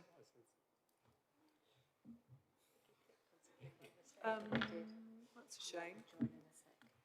I'm sure he'll rejoin. I've rejoined. Maybe it's safer to Sorry. leave your camera off then, Councillor Booth, if it's... No, it was a spam caller managed to somehow disconnect me from my Teams. But anyway, all I was saying was I think people that have gone before me have done a fantastic job. So I'll try and be quick for the sake of all your time, because I think a lot of it has already been covered. So in terms of why I oppose this and why it must be rejected, in my opinion, so I've got 5 key points. Number one, as Councillor Leeming said, this is the last available amenity land in what I call legacy Cambourne, and it must be protected from developments which do not benefit the whole community. Point 2, residents fundamentally do not want this development. All of the consultation information points to this. Whilst it may make statements such as 30% of people support this application that we consulted, obviously by inference, you could argue that 70% therefore do not. And there's many instances of this that we've come across. Point number 3, I don't think it's clear from the supporting information that the need is sufficiently justified for this development now or even in the near future. Number 4, as others have said, the aesthetics of this design are misaligned with the site and its location. It's a flat-roofed and characterless building seeking to mimic the Holiday Inn in the words of the developers themselves. And I think, as I challenged in my time as a town councillor, why on earth would you be aiming for that and not the Belfry, for which it sits on the same skyline as you immediately come into Cambourne? And the Belfry is kind of objectively a more attractive, aesthetically pleasing building. And as I say, it's critical because it would be the first thing that you see. And I think Officer Amy Stocks's diagrams kind of show that and the impact that that would have. And then finally, the development is fundamentally unsafe. I think that's pretty clear from the information that's presented, and I think Councillor Leeming does an excellent job of that. So the lack of provision of adequate crossings for elderly residents would inhibit their access to daily services without asking them to take risks on their own safety on a regular basis. I'll leave it there because, as I say, I think everyone else has done a fantastic job of covering those points. So I've not got anything else to add. That's great. Thank you very much, Councillor Booth. Any questions from members following on from what Councillor Booth said? No. Okay. Right. Thank you very much indeed, all the public speakers. Right. So, right. If we haven't got any further questions of clarification, we can move to debate. Would anybody like to open debate? Oh, sorry, Rebecca, did you want to clarify anything? Sorry, Chair, just to clarify that there are 2 update sheets and which have amendments and updates associated with this application. One of them has some amendments to either some typos and bits and pieces in the report, but there's also an amended wording for the reason for refusal. I just wanted to make sure members were aware of that. Thank you, Chair. Thank you very much, Rebecca. So one of those was the one on the 10th of August, which was the first one, and then we had amendment sheet 2 on the 11th of August, which had more of the detail that Rebecca Smith has described there, and in particular the reason for refusal. Okay, members, so moving into debate. Councillor Heather Williams, does anybody else want to register? No? Okay, we can pick up And as we go through. Thank you, Chair. It's quite simple for me on this one. I've not read or heard anything today that would give legitimate cause to overturn the officer's recommendation of refusal, in my view. We have a land supply, according to our figures, and therefore they've got no reason at all. Yes, thank you very much. Anybody else? Councillor Rickson? Thank you, Chair. Yes, I echo Councillor Williams here, and as much as there's nothing that I've seen that would cause me to think it appropriate to overturn or go against the officer's recommendation refusal, given the number of objections from consultees. I mean, personally, I think the design is lazy in terms of its size and scale. It's not it's not appropriate for its location as a key access point of Camborne. I think Camborne deserves a lot better than that.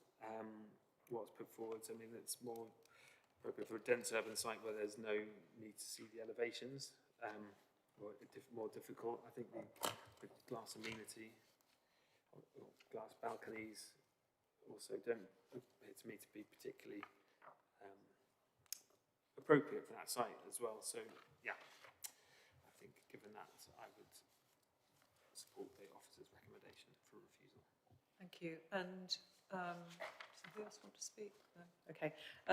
I visited the site separately on my own, and you know, Councillor Rickson's point about the trees being still there on the visualisation. You know, what's obvious is that not only would this building be very close to the northwestern corner of it, would be very close to the lake, and indeed the bridge where people are drivers going over and then accelerating on the other side, so it'd be quite noisy, but they'd also be very close to the trees on the lake, and the major group beside the lake would have to be felled in order to make room for this development. Also, all the concerns that have been raised about the size of rooms and the number of parking spaces and the general size of this building and the appearance in this very sensitive site. Campbell's done a good job of actually making buildings that look part of a harmonious community. You know, thinking of the belfry on that roundabout, it's big, but it doesn't shout at you. Indeed, even the offices of the Wildlife Trust is a large building, but it's in keeping with its surroundings. And the other buildings we're leaving off are attractive and different, whereas this one is not. So I agree. I can't see any reason to make any other proposal than that of the officer. So can we have somebody make that proposal? Thank you, Councillor Rickson. So that would be for proposal, and we need a seconder, please. Councillor Thomas, thank you. Sorry. Okay, sorry. I was. Sorry, no, but okay. now has it. Right, okay. Thank you. We've got a proposer and a seconder. So, Rebecca, did you want to do any summary? Thank you, Chair. So the recommendation is as set out in page 160 of your report. Officers recommend refusal with delegated authority to officers for minor amending to the reasons for refusal. The amended wording for the first reason for refusal is set out on page 5 of the second update report that was circulated yesterday. It also has the wording for reason 2 on, which is the same as set out on page 161 of your agenda. Thank you, Chair. Thank you very much, Rebecca. Right, so with that, the recommendation and proposed and seconded is for refusal. So can we go to the vote, please?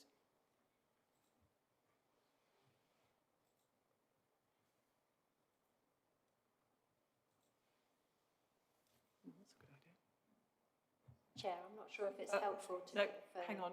So we're agreeing, if you're agreeing with the refusal, If members would like to agree with the officer's recommendation of a refusal, you need to Press press green.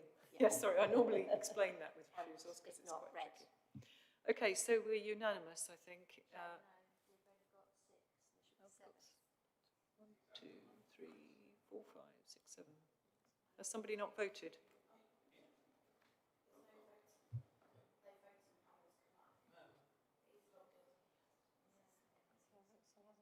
Yeah. We'll need to fix this during the lunch break, but if you'd Can like to we, indicate... if you would like to indicate how you're... Okay, thank you. So that makes it 7 in favour of refusal. Thank you.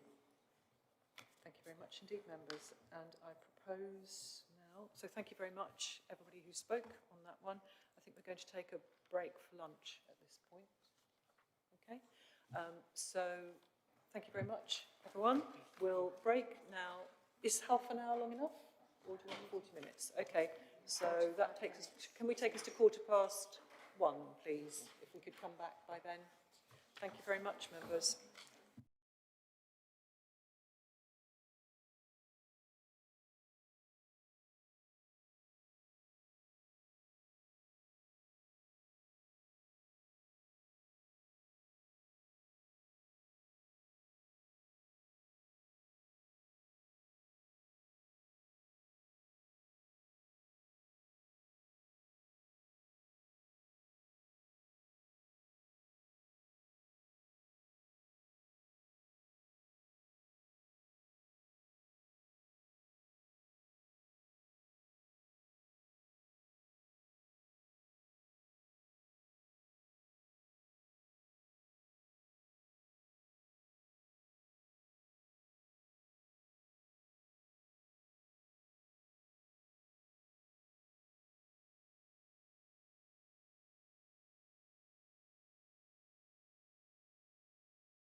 you want to take a slide, perhaps?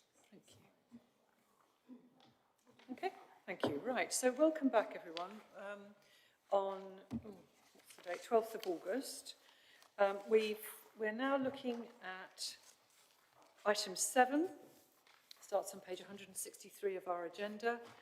This is 25/03723/OUT, and this is land to the west of Primary School, Hurdle Ditch Road, Orwell. Our case officer is online and is Sumaya Nakamura. Hello, Sumaya. Thank you for joining us. So I'm going to ask Sumaya to make her presentation, please. Thank you, Chair. Just bear with me as I share.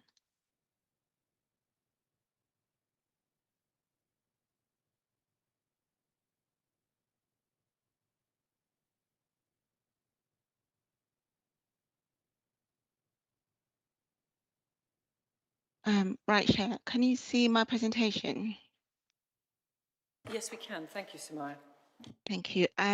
So this application is an outline application with all matters reserved, apart from the access. It is for the development of up to 3 dwellings with the access from Hadderditch Road.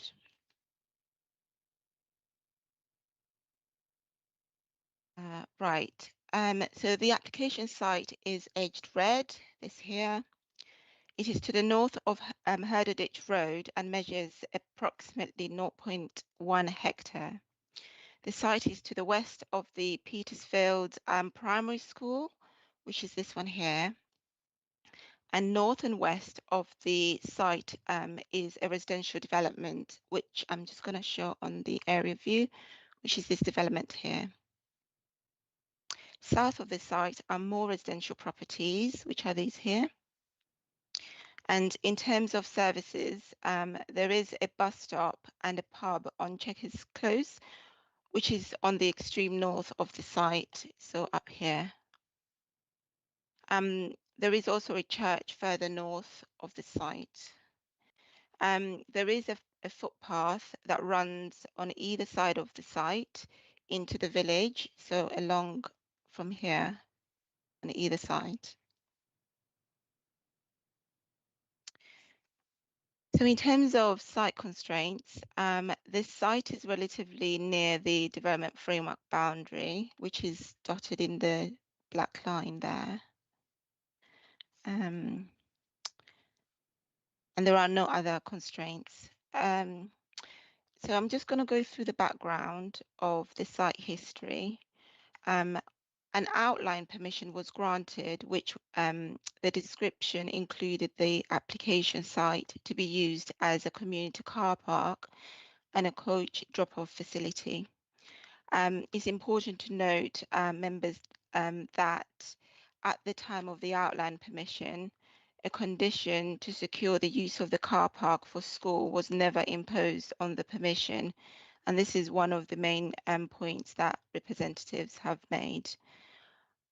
Nor within the Section 106 agreement. Samaya, before you leave that slide, sorry to interrupt you, but could you just explain, is the red the site we're considering and the remaining land outlined in blue, is that just land in the owner's, the applicant's ownership? So this is the location plan within the outline permission. And so this was what was shown in the outline. But in terms of our application, is within this red line. But let me just go back once. So it's just this little bit here. Okay, thank you So very much, Samaya. Yep, is that that's okay. clear? Okay, thank you. Hold on, let me just go back. Right, so this is the outline plan that was submitted at the time. So following from the outline, which was approved on appeal, when the reserve matters application was granted, the approved plan included a parking plan, which is this here, and indicated that this site is allocated for school parking. So I've got an arrow. So this is the site that we're talking about. And these are the parking. So this is what it shows on the key. So, and again, there was no standalone condition for the car parking, but the standard condition 2 on the reserve matters application is the condition that basically covers the requirement for the development to be carried out in accordance with the approved plan, which is this plan here, one of the pro plans. It's also important to note that the 3 dwellings are in addition to the 49 previously approved, which will be located on the car parking area, again, here. And could you just read us what it says next to the green legend, please, Samaya? So this bit here, it says allocated school parking spaces, 18, which means 18 spaces. Thank you.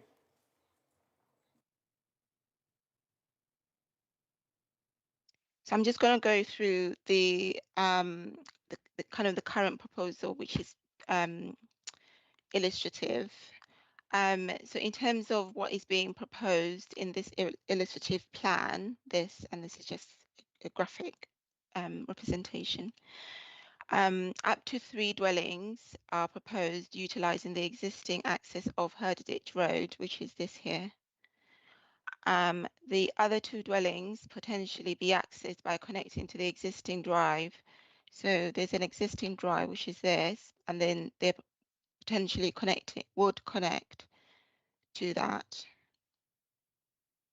In terms of other facilities, car parking spaces would be provided at the front of plot 1. So this is plot 1, and these here are the parking spaces, as well as a rear garden to the back of the property, which is this here. Plots 2 and 3 would have their parking spaces here, with garden spaces at the back, which are these for each. Yeah, but just to say that all of these details will be dealt at reserve matters application should this application be approved. Right. And here I'm just showing you kind of a illustrative street scene. So this is where the site is. And this is the potential dwelling for on plot 1. It's basically looking that way. And this is what it shows. And then the bottom one is looking towards this way. And this is what you would see.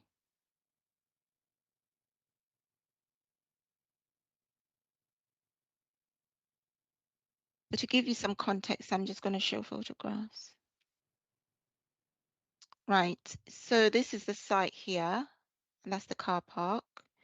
So basically this photo is looking towards the north of the site. And then this one is looking towards the south of the site.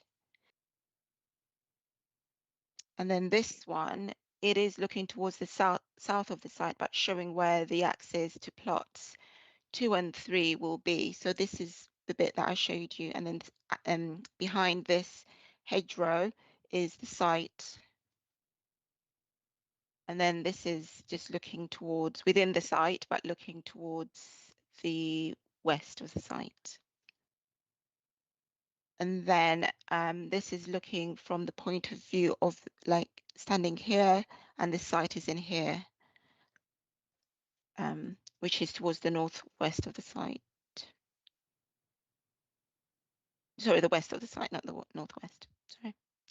And then this is looking towards the school entrance in relation to the site. So the site is kind of behind this, the belt of trees on this side. Right, so in terms of the planning balance, officers have identified that the development have a number of benefits which are listed in the approved section of this on this slide. But the loss of car parking has not been fully justified due to the lack of information of a parking survey to prove that the car park is no longer needed. The survey was undertaken for 1 day between the hours of 8:15 a.m. to 9:15 a.m. and 12 p.m. to 1 p.m. and 3 p.m. to 4 p.m. only. For this reason, officers therefore recommend that the application is refused for reason outlined in the officer's report. Thank you, Chair. Thank you very much, Samaya. Sorry, so Rebecca Smith. Sorry, just to draw attention to the update report that was published yesterday, the one that's dated the 11th. There was one additional comment that was received since the publication of the agenda, and that is summarised in the report together with the case officer response to it, but there are no pre-committee amendments to the recommendation. Thank you very much. This is the one that's dated 12th of August. No, 11th of August. This is the one that's on our desk. That's another one that's just been done today. This was the one that was dated the 11th of August. It was published yesterday. It's called Amendment Sheet Version 2, and it's page 6. Yeah, okay. Actually, so we've looked at that with regard to a different application, haven't we, previously? But yes, it had a little ditch on it as well. Okay, thank you. But can I also draw our attention to a statement? Well, we'll come to that in a moment. Okay, thank you very much, Rebecca. Was that? Yeah, okay. Right, okay, so back to questions. Did any member have any questions based on what the case officer? So, Councillor Scantlebury. Thank you, Chair. Thank you for the presentation.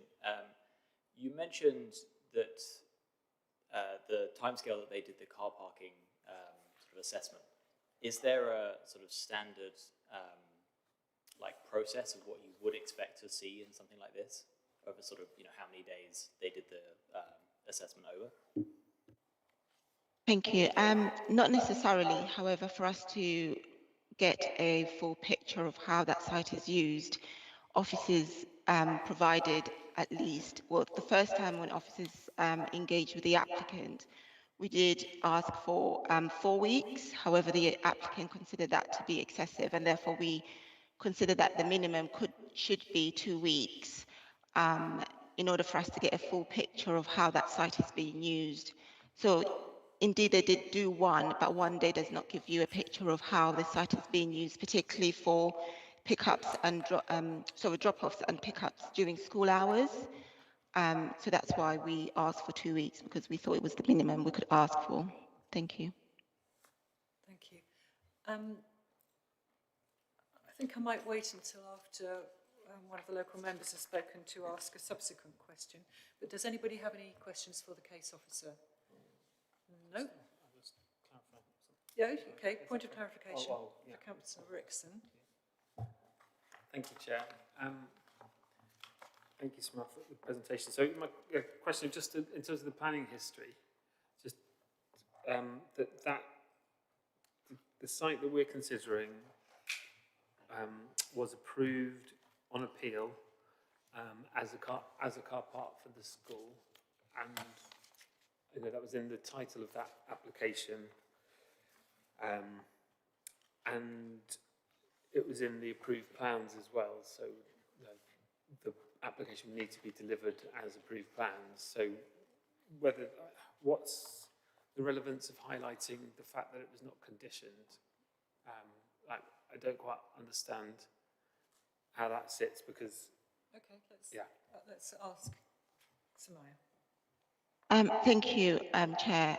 And the reason why it is relevant is because a number of third-party representatives have mentioned that the car park was indeed conditioned, meaning a condition was attached to that particular car park to be used for the school. So basically, I was just responding to some of the concerns that third-party members have brought forward for me to respond to. Thank you.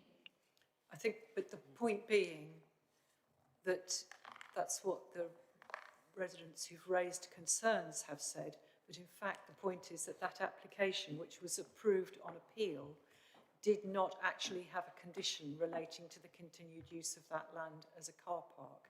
It was, but it was included in the drawings. Did you want to make a comment?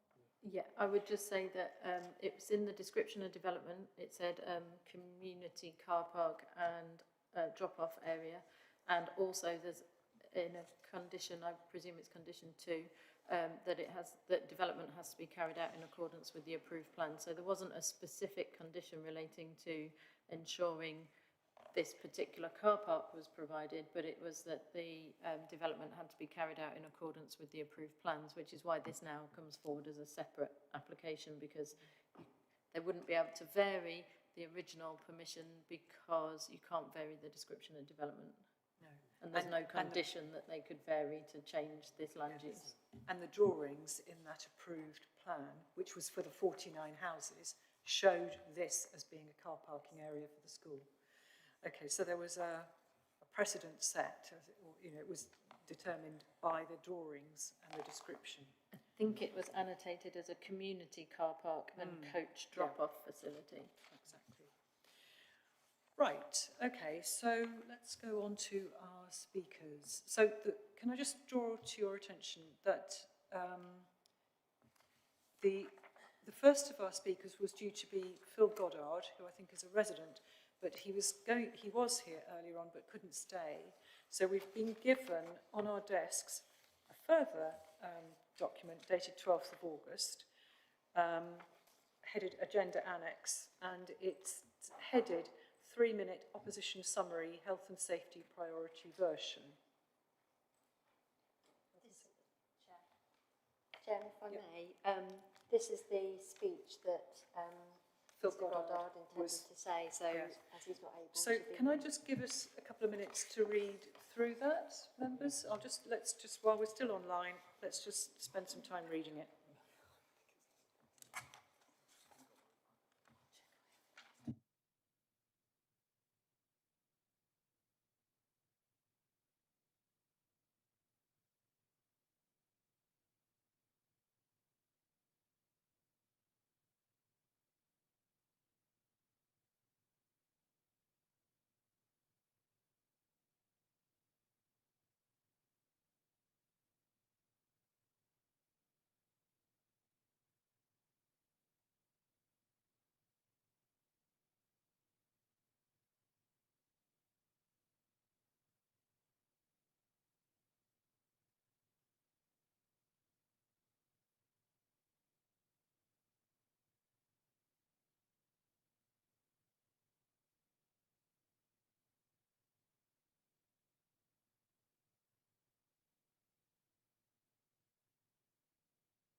Has everybody finished reading that? Okay, so that was the statement from an objector, Phil Goddard, who was here earlier on but couldn't stay. Okay, so following the format, having read that, has anybody got any specific questions on that statement for the case officer? Nope. Okay, so then we'll move on to the parish council. So this is Joe Brooks from Orwell Parish Council, who's attending on Teams. Joe, are you? Yes. Yes, I can see you. Good, lovely. Samaya, could you just take down your planning balance for a moment so we can see Joe, please?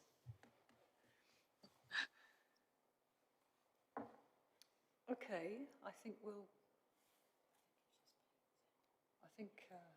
yes, there we are. You're full screen. We can see. Oh, great. Glorious Lucky you. Okay, so so you're speaking on behalf of your parish council, are you, with their Yes. authority? Super. Yes, thank I you. am. And you'll know the form. You've got 3 minutes, so we look forward to hearing what you say, Joe. Okay, thank you. This application is not simply about a small parcel of land. It is about the removal of a piece of community infrastructure that was a fundamental part of the original planning permission for the wider development. The original permission was granted for 49 dwellings, a community car park and a coach drop-off facility. Those elements were not incidental. They were part of the transport mitigation that was made the development acceptable. The approved parking layout under Reserve Matters application S3870-18RM clearly shows 18 parking spaces specifically designated for school use. Condition 20 relating to transport was discharged on the basis of documentation that explicitly referred to the creation of coach parking associated with Orwell Primary School. The transport report confirmed that the former lay-by on Hurdle Ditch Road, previously used by parents for school drop-off and pick-up, would be replaced by this off-road parking area in order to reduce vehicle and pedestrian conflict. That history is critical, yet the current application fails to acknowledge it. Instead, the site analysis states that the site currently functions as a parking court serving the neighbouring development. That statement is factually incorrect.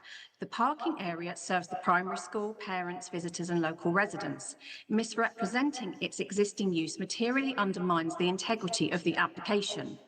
The parking survey submitted in support of the proposal is equally flawed. It was undertaken on a single day and only during school hours. It doesn't capture commuter parking, overnight residential parking, evening activity, visitor use or weekend demand. Residents know that the car park is frequently well used and often at or near capacity at weekends. The application also concludes that on-road parking conditions are acceptable. We strongly dispute that conclusion. During school drop-off and pick-up times, Hurdle Ditch Road is routinely reduced to a single lane because of parked vehicles. Congestion, poor visibility and safety risks for pedestrians and children are already significant problems. It's also worth noting that Crowdace previously sought to transfer ownership and maintenance of this parking area to the school, with covenants restricting its use for parking. For the developer now to seek permission to replace that very facility with additional housing is contrary to the transport mitigation that justified the removal of the original lay-by. The loss of this off-road parking and coach area will worsen the congestion, encourage unsafe parking on verges and pavements, increase risks to children and pedestrians, and reduce parking available for the parents and visitors. In conclusion, this application misrepresents the existing use of the site, disregards previously agreed planning obligations, and would result in the loss of essential community infrastructure. It's inconsistent with the transport mitigation previously approved and would cause demonstrable harm to highway safety and public amenity. Thank you. Gosh, thank you, Jo. That's fantastic. That you managed to get it all in precisely the 3 minutes. Thank you. Okay, so I have a question which I would like to ask the case officer on the basis of what Jo has said to us. I wanted to ask, is there any awareness of the amount of use this car park attracts? For example, you know, during a school day when parents might be attending, or parents' evenings, that sort of thing, or when there might be a school fete or something on. Do we have evidence of that sort of usage of this community the community car park? With regards to this application, no, we don't have that. The onus is on the applicant to provide this data, and that's why we asked the applicant to carry out a parking survey in order to demonstrate how that car parking area is being used. But in terms of us having evidence separate from what the applicant can give, no, we don't have that. No, okay, thank you. That's helpful, because I think what that illustrates is that schools are not just used between 9 and 5 or 9 and 3. They're used at other times too, and that's what this traffic, the very minimal traffic survey hasn't endeavoured to establish. Okay, does anybody else have a question for the case officer?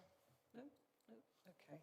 Right. I have one further one, which is, I appreciate the officer recommendation for this application is refusal, but I also wanted to check whether the case officer felt that the I've looked at the swept path plans for a large car for units 2 and 3 of this proposed development. And is the intention that both the cars, for assuming they had one car each, that both cars would park in the northwest spur of behind the two houses? Sorry, let me just share to just ensure that I fully understand your question. Are you relating to these Precisely, here? yeah. So Because they've got to drive in underneath the, under an undercroft between houses 2 and 3, and then somehow reverse into this space to the north. Is that correct? that's correct. However, members, I just want to point out that this is illustrative. Details of that will be more ironed out at reserve matters application. So of course you're seeing this, but again, we don't know how many units are going to come. They said up to 3. This layout may change, and that is going to be essentially known better at reserve matters. But essentially, this is what it's showing as illustrative. Okay, so it is, according to this plan, which is just illustrative, they're suggesting that 2 cars would park in that northwestern spur. Okay, thank you. Right, okay, thank you very much. So let's move on. Thank you very much, Samaya. We've now got the ward councillor, the district councillor, Aidan van der Veer, attending via Teams, I think. Oh, good afternoon, Councillor van der Veer. Good afternoon. Good. Okay. Right. So, you're speaking as ward councillor, and you have 3 minutes. We look forward to what you have to say. Thank you very much indeed. So I'd like to speak in support of the parish council comments and also in support of the officer recommendation.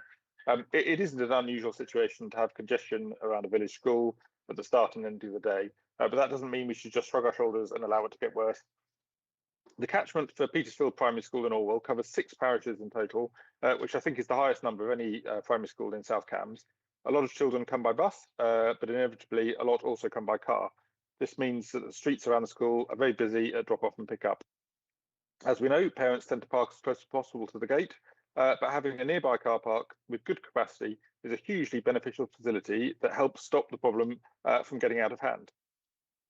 I recognise that the situation with the ownership and management of the car park currently is not ideal, but the car park was built for a specific purpose. The car park is included, as we discussed, in the original planning application description for 49 homes.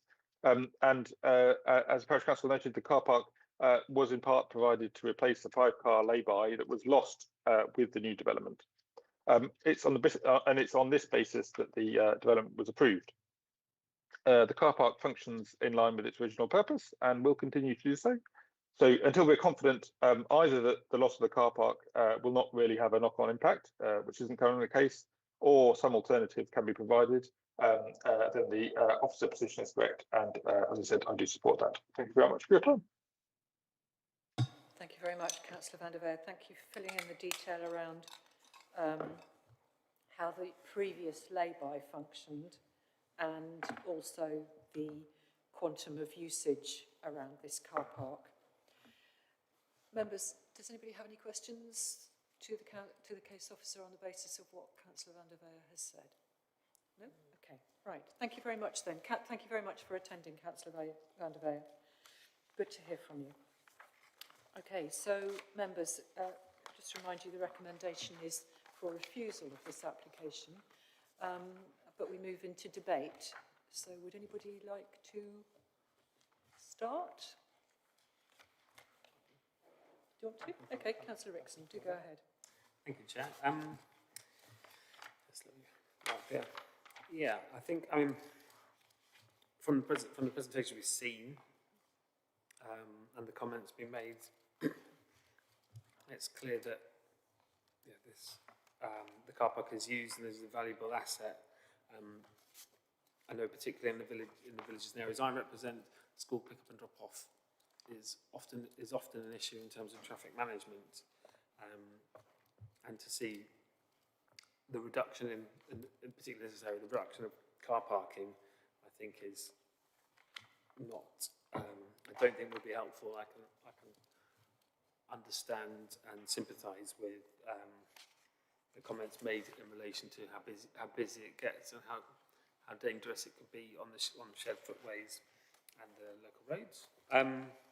It also feels that it's disappointing, I think, to see this, I think, sort of element of the approved scheme that was clearly for a community benefit now being sought for redevelopment for housing. So I feel when clearly it's, you know, it's in use. So I think that's quite disappointing to see.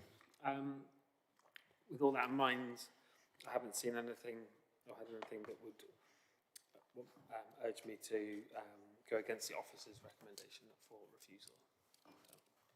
Okay, thank you very much. Anybody else wishing to speak? Councillor Heather Williams. Simply to say that I agree, there's no evidence or anything that's in the report or what we've heard that would sway us to, I believe, to overturn the reason for refusal. Parking, as was said, it is an issue at schools and it will be, given, you know, the more development there is, the more pressure that there is on the road systems and everything else that goes with it. To knowingly do something that potentially would make that worse in the face of the officer's recommendation is not something that I think we should be considering. And therefore, I'm happy to support the refusal and happy to go to the vote, Chair. Thank you. Yes. Just one moment. I'm going to check with legal if I can make a comment.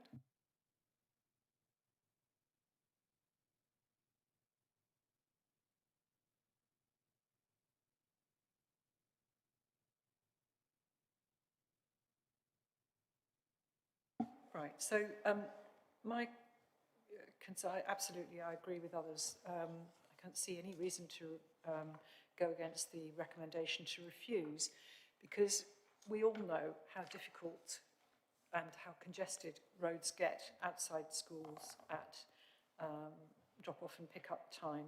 And this school, as Councillor van der Veer pointed out, has schools from has a catchment which is very wide and includes many villages. So many of them come by coach. So it's important that there's somewhere, even if the coach doesn't go into the car park, that the cars that otherwise would stop there can at least use as a relief area. Sorry, relief to park, I should make it quite clear.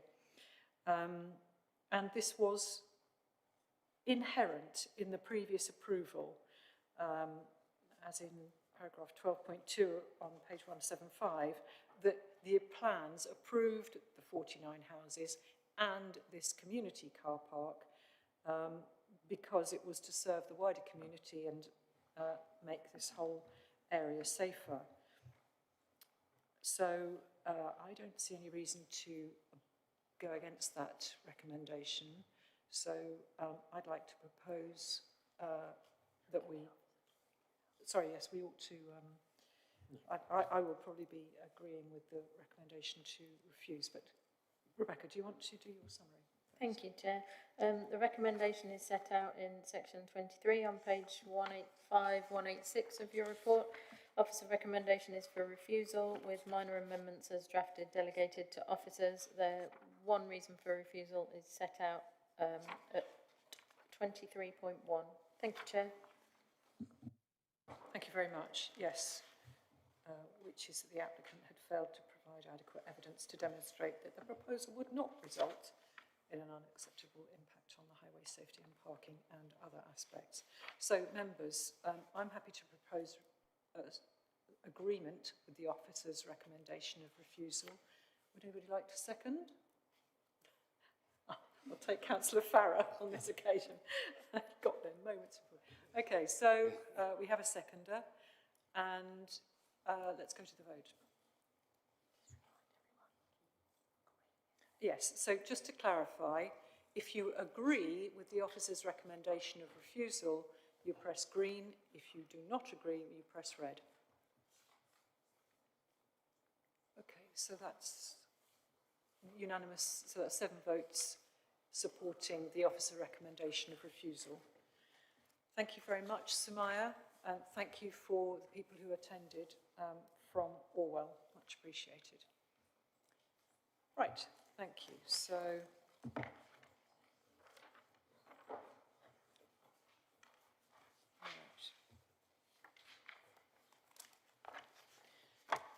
okay. So we now move on to item 8, which is appeals against planning decisions and enforcement action. This is all on page 187 to 198 of our agendas. So, Rebecca, would you like to take us through that? Thank you, Chair. The usual format which we are used to now. There are only 3 decisions that have been received from the Planning Inspectorate, which are on page 187, 188. Just to draw your attention to 2 of those, where the appeal was allowed. The first one was 60 Hayes Street, Steeple Morden. I think you will have all received a copy of the appeal decision. If not, it's available online on the application page, but also on the Planning Inspector's website. There's a difference in opinion between the case officer and the appeal inspector. The case officer compared it to the scale of the existing dwelling was there, and the inspector compared to a block of flats in the vicinity. So there was different views taken on that one. The second one was 60 to 64 land northwest of Histon Road, Cottenham. Members may recall this one. This came to Planning Committee, I want to say February last year. I can't remember the exact date. It was April. Oh, was it April? Sorry. I know it was last year. With an officer recommendation of approval. It was overturned by Planning Committee. The appeal inspector did acknowledge that the committee refused it contrary to officer recommendation, and did note that committee is entitled to reach a different decision as long as that's supported by clear and reasonable planning grounds and an appeal by sound and substantive evidence. The inspector didn't consider that the council's reason for refusal was well founded. Unfortunately, that there was no substantive evidence provided to support the concerns in terms of the flood risk. We didn't have evidence contrary to the appellant's submission of why we thought there would be a flood risk.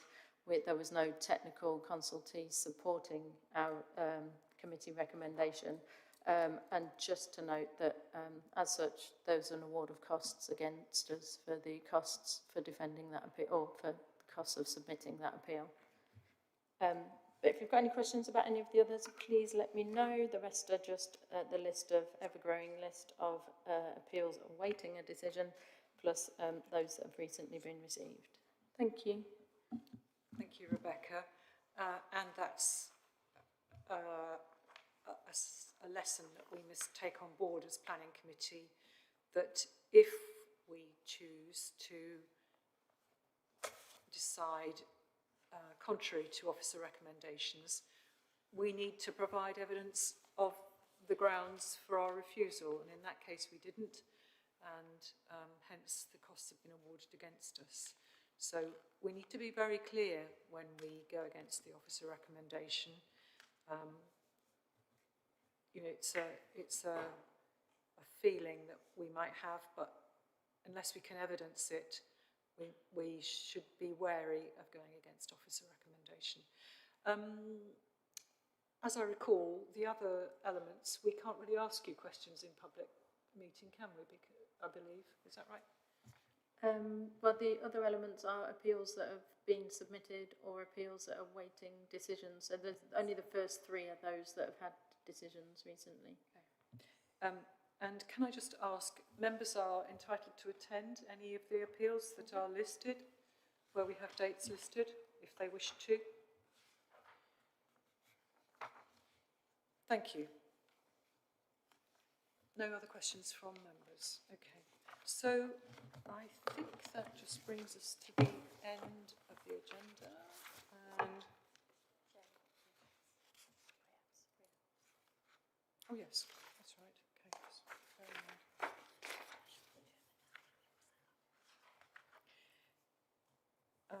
Yes, okay, so that's the end of the planning agenda items, the decisions.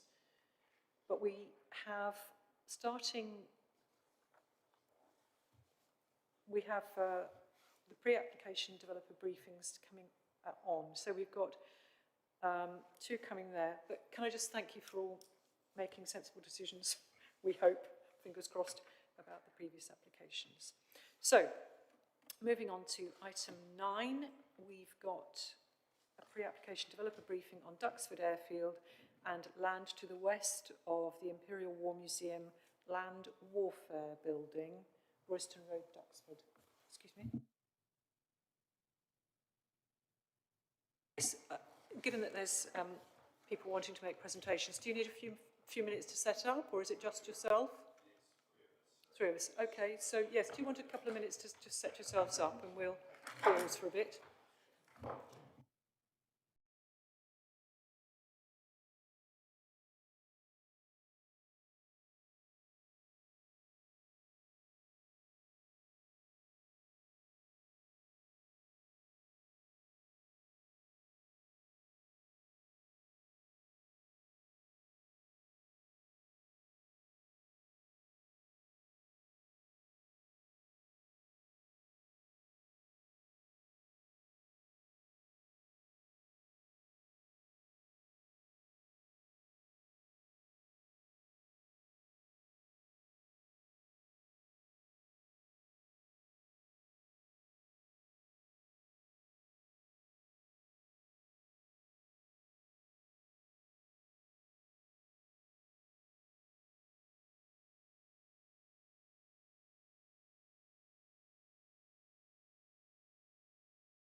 Thank you. Right. So we're back live now with a pre-application developer briefing on Duxford Airfield and land to the west of the Imperial War Museum Land Warfare Building on Royston Road, Duxford.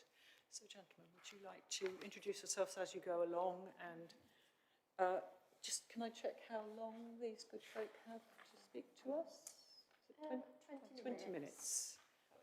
So we'll hold you to it. Thank you. Okay, thank you.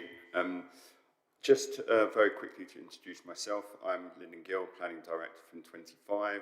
I'll be chairing the presentation along with Pastor Harry. Good morning, members. Good afternoon, members. Harry Bunbury, Director, HPD, Henry Boot Development, the developer working on the project with our landowner partners. And Rob.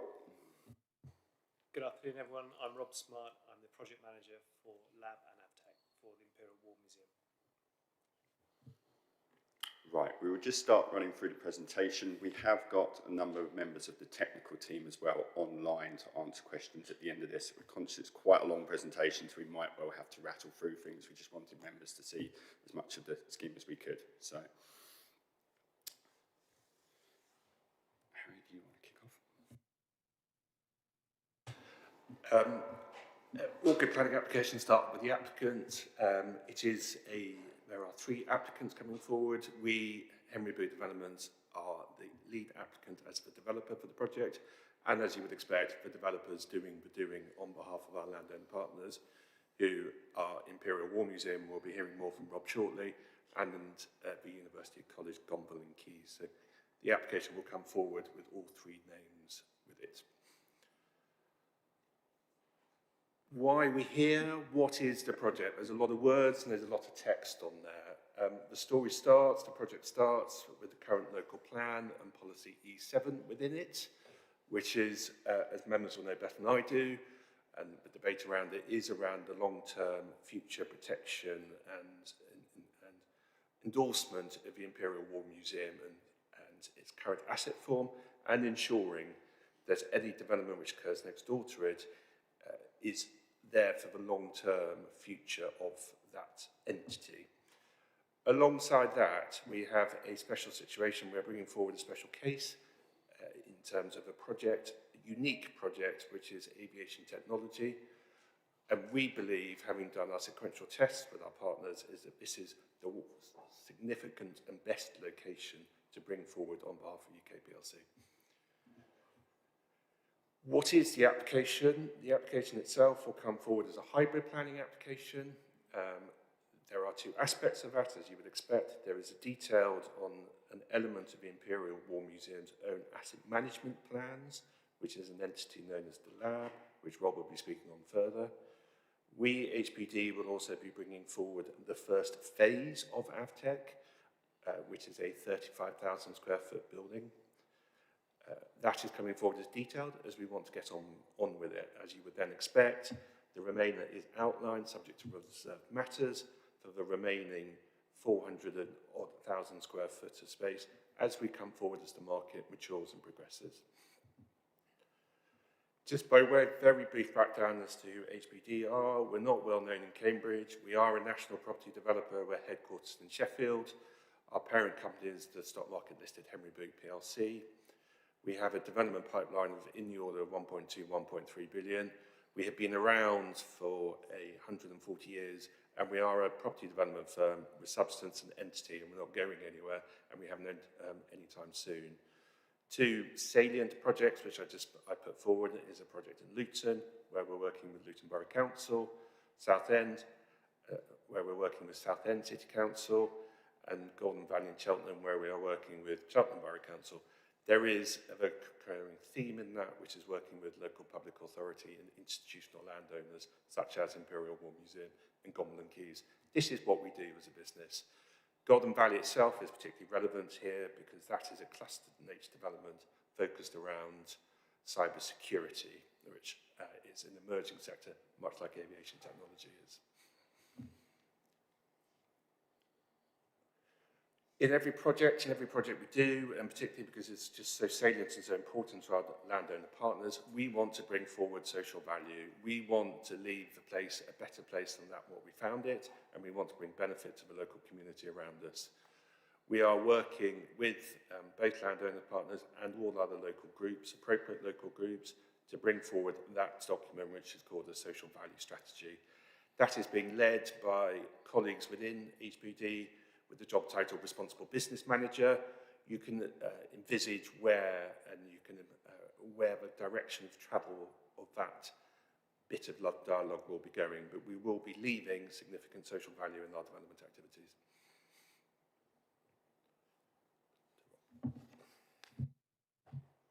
Thanks, Harry. So what is the lab? The lab is a large conservation and storage facility. Bring your microphone a bit closer, please. Thank you. Is that better? Okay. Yeah, so the lab's basically a large conservation and storage facility, approximately 11,000 square metres. It's home for two key elements, as I've said. The storage area, which would be long-term and best-in-class storage facility, and then also, as I say, a new home for our conservation team. Why do we need it? Well, basically, we are replacing obsolete buildings on the existing site, specifically the Land Warfare Hall, and also bringing the collections and the objects over from some of the buildings on the north side, which are not fit for purpose. Importantly, the lab will also include a engineering and training facility. That's classroom space to effectively continue to educate and train our existing our apprentices, I should say. We have 4 at the moment and looking to expand that, and obviously looking for opportunities to expand those provisions wider through links to local colleges and also further afield. To put it into context, there are approximately 40 specialist conservation engineers in the museum sector working in this type of facility, and approximately a third of those are at Duxford. And it's fair to say that that's a population, it's relatively ageing populations, and we're obviously keen to bring in the new generation of conservation engineers, and also it's a sector-wide issue, and so effectively this training facility will also help address the shortage in those skills in the wider, in a national context. What is AvTech? And the next 2 pages bring this together in the round. Clearly, AvTech is aviation technology. The project will be, as it says, a purpose-built innovation campus. The emphasis is on the word campus. We believe that the aeroplane, the aerospace sector is there for change, is there for reform, much in the same way the motor car sector was. Falling out of that is new flying machines in the form of advanced air mobility. Falling out of that is sustainability. Falling out of that is new forms of greener, appropriate air travel to pioneer what will be going on for the future. Where better placed to deliver that is at Duxford, with its long heritage of aviation. We are really excited to be working and endorsed by the Whittle Laboratory and the University of Cambridge, the Department of Engineering, who are delivering the best graduates, the best thinkers, and the pioneer thinkers, where the new buildings and the new companies of tomorrow can be born, they can be conceptualized, and they can grow, and they can keep going through as they build up to commercialization in whatever appropriate manner or form they need to. I leave the aviation technology question with the thoughts with sustainability, low noise, modern machines, the future of flight, the future of aircrafts as its pinnacle. With that comes the supply chains, which will include the systems, the design and software, and the testing. It is that campus front which we are looking to deliver. What are we most comparable to if you were looking for real assets and real opportunities, real developments in the marketplace at the moment? We are mirroring ourselves very much on Bond Quarter. Bourne Quarter clearly is different. It is not in a conservation area. It does not have the history and the heritage which we have as our neighbour. But we are a mid-tech project. We are a high office content warehouse project at its heart, is where we're expecting to be, and we're looking for consent for. I put forward Aerox at London Oxford Airport because as we come on to phase 1B, you'll see our buildings look very similar. That is the Reuben brothers at Oxford Airport wanting to do a similar project and a similar idea. Those buildings have subsequently been let to established companies and they have moved away from Avtech. And I myself was at Granta Park last week and I was just taken aback by the campus element of Granta Park. That is what we want to replicate, albeit clearly on a much smaller scale, across our 25 acres and the best part of 450,000 square foot when fully built out in broadly somewhere 2035 to 2040, depending on market conditions. So in terms of the site, this is a helpful aerial image which gives you an extent of, in the red line, where the site is. You can see the airfield immediately to the south, which is the key opportunity here, and the capacity that exists within the airfield for testing. You can see that the edge of that red line can get immediately onto the edge of the runway, which is key, but it sits within an area where you can see the A505 M11 junction there, just in the top right corner, with the village of the Duxford area to the immediate north of the A505 and the open fields which surrounds it. In terms of policy and planning, the green belt sits to the north. The site itself, as Harry mentioned, is entirely within a conservation area. It is important to note that a planning permission has historically been granted in 2018 for a very similar sized building proposed for IWM that did not come forward. Rob may want to give a bit more detail as to why that was the case in questions, but it is important context because it's a similar size.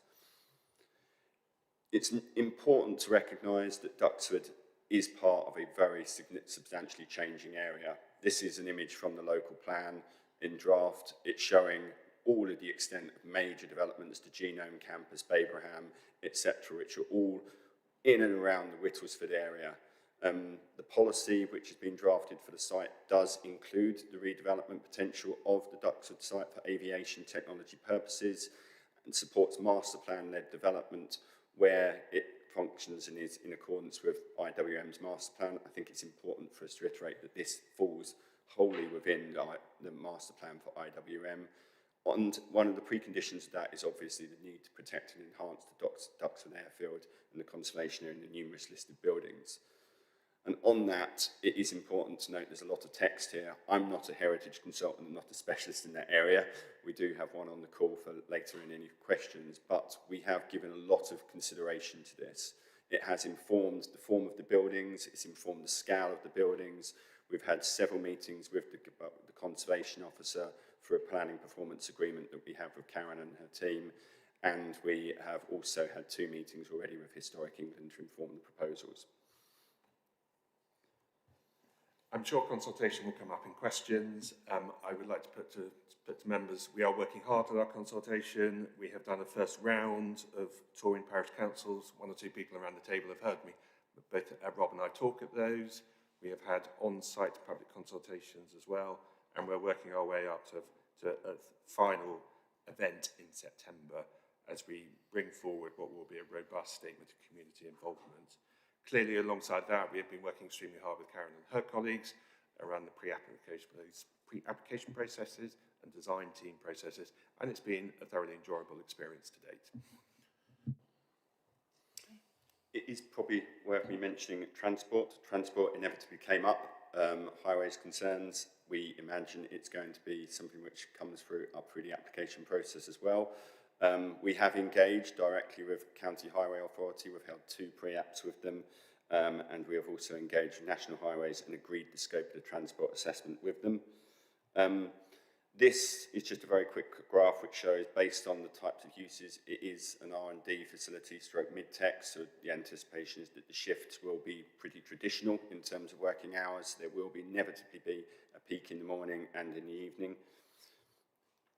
This is just a quick slide which shows the existing modal split compared to Bourne Quarter, which again we think there is a fairly substantial leaning there towards car ownership, and we can't really shy away from that here.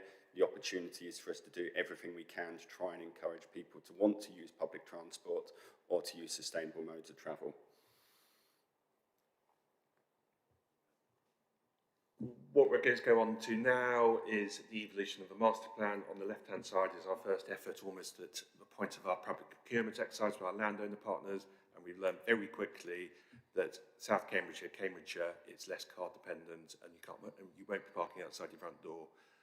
You will see that evolution as we've gone and moved away from cars, the introduction of the multi-storey car park, the necessity for active transport corridors, and indeed we have focused more and more on a cluster type environment and focus to sit more appropriately with the local policy in the area. That is us learning about life here in South Cambridgeshire. Clearly, a key point as well is that we also have access for the purposes of testing to the IWM Civil Aviation Authority regulated airstrip, which is going to be a unique selling point when it comes to engagement with the occupiers, which we have started, including at the recent Farnborough Air Show. To this page, this again is the same master plan where we've ended up, and it's just quite clearly sets out. Top of the image is the IWM lab facility, and then to the left is our phase 1B, which we'll talk about further shortly. But that, to us, is the cluster environment which we want to maintain. I'm sure we'll dwell on these shortly as we go through to questions. I would suggest keep clicking, sir. And then to the left. Yeah, as I explained earlier, that's a sort of quick cutaway of the building. You can see at the rear where the Vulcan and the Sunderland are. You recognise those. That's the storage area. And there's a combination of what we call extra large objects, floor-based, and then obviously high-level racking, and also the mezzanine floors at the back there for other racking storage. At the front, where the hangar doors are, that's a 43-metre span. Sorry, we've shoved me on there. That's the conservation zone, large spray booth, and obviously space for doing conservation work, and the learning facilities in the block of on the right-hand side. There's an exterior shot showing the latest renders for the elevations. And here we are at phase 1B. What you're looking at as drawn is our architects putting together five units, one building, 5 units of about 7,000 square foot, because that is where we have started. But the absolute emphasis, each with their own loading facilities and office accommodation. The emphasis is around flexibility within the wider envelope of the building, which will only ever be 35,000 square foot, because we want to ensure that we appeal to a range of occupiers, all sitting within that avtech and aviation use, which is absolutely embedded in what we're seeking to achieve and will be achieving. And we will see where the market takes us in terms of interest. We have appointed and some quiet marketing, some initial market testing is going on with both Bidwalls and Newmark based in London. So if we keep, what will come next is some images, again to the rear loading, again some CGIs. We're looking for quality units, and that is quality units, good looking units, attractive looking units, which have a nod to the heritage and conservation to the surrounding areas, and indeed our landowner partners are going to be long-term shareholders in this project, and they have significant reputations to uphold of their own, and they want to be left with good-looking, appropriate, well-thought-out, well-designed real estate, which they will be. So I'm on danger of going over by about 2 minutes. Oh, okay. I will just quickly go through a number of these images. This shows the master plan. And the key drivers that we've developed through the pre-app have been vehicular separation and the creation of a multi-storey car park in the north-east corner of the site, and dedicated pedestrian cycle routes, as you would get in a campus, with a key hub or heart to the development, which would have a public open space outlook looking over the airfield. The key is to hide the servicing from the A505 frontage and provide airside access to some of the occupiers. It's just an image of what we anticipate being the pedestrian cycle route going through east to west, and north to south they're looking out over towards the airfield. Some images of the internal landscape, which I'll very quickly click through, because one of the key things is to ensure that there is structural landscaping which will be delivered in an early phase around the northern and edge to the A505 and the western edge to development, where we will be maximising the quality of landscaping on those edges and have set it back through the pre-app process to strengthen that. Okay, I'm going to call a halt there. That's Thank fine. you. Okay. I'm sure in the member questions you'll be able to use some of this material. So thank you. And we move on to member questions, and I'll just take this opportunity to remind members that you're encouraged to ask questions about the presentation and about the proposal, and to seek clarification, but you're reminded not to express any views or preferences, likes or dislikes, because you shouldn't be expressing any opinions on the presentation which might suggest or imply a closed mind when and if this comes finally to the Planning Committee for determination. So just questions of clarification, members. So I'm minded to kick off myself. So I have got 5 though, so I might do a couple and then let others come in.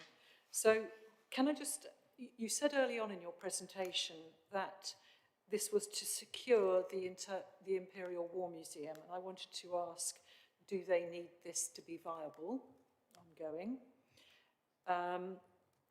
I wanted also to ask, is this, what's your view of where this is in regards to, are we talking about development on previously developed land, which I imagine we are, given that there's the land warfare building on the site and there's an airport.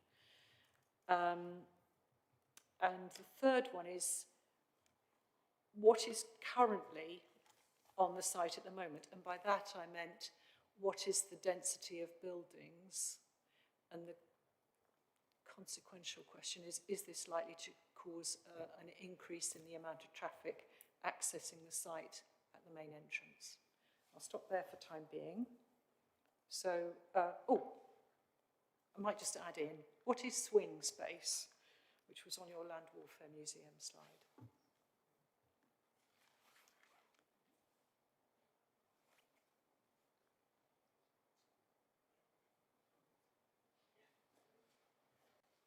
Okay, I'll address the first question, I think, which was related to, does the scheme need to be viable? I think there's obviously a Harry input there as well in terms of overall, obviously... Speak up a bit, sorry, just bring your microphone a bit closer, thank you. Yeah, so just to address the point about scheme viability, obviously Harry and the developer need the overall scheme to be viable, otherwise I think it's fair to say, you know, they wouldn't do it as a developer. But from an IWM perspective, we as landowners, along with Gonville and Keys, are obviously keen for the scheme to be successful, because yes, we do benefit from some of the, effectively the rental income from the scheme, and that helps sustain the museum. And in addition to that, and I'll come back to the point about swing space, what I did mention in the introduction was the fact that this obviously also supports our wider master plan. That's the IWM master plan, where we're basically reconfiguring the way we display and present our objects on the site.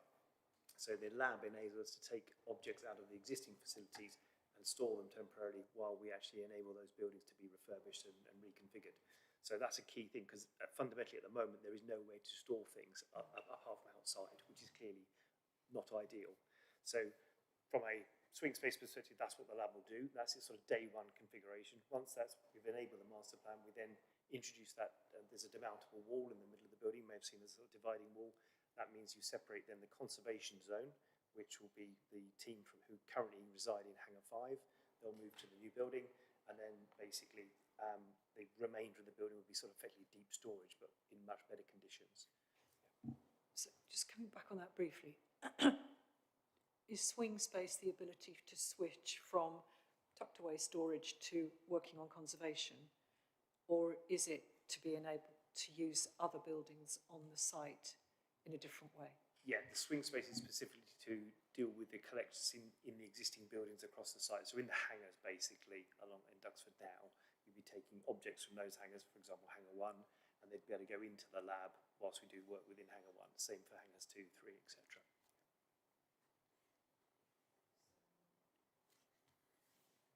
I can come back on the next one with regards to whether we're talking about previously developed land. If I go back to the aerial image, if I can just quickly scan through these.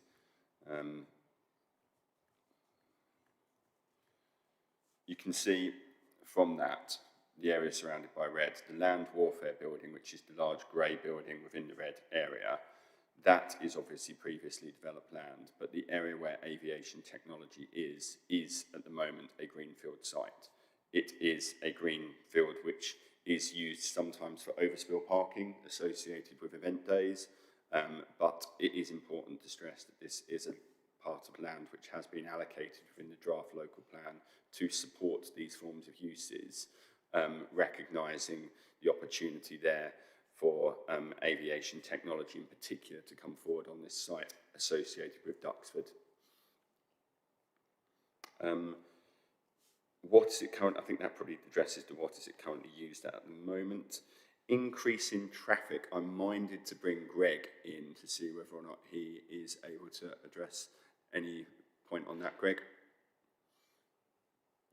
Yes, very happy to, as long as everybody can hear me. So I'm Greg Callahan from WSP. I think your question was two-part. Will there be an increase in traffic? Well, I think the answer to that is yes. I think Lyndon showed a slide there showing the peaky nature of increasing traffic. I think the second part was with regards to the existing access points into the IWM.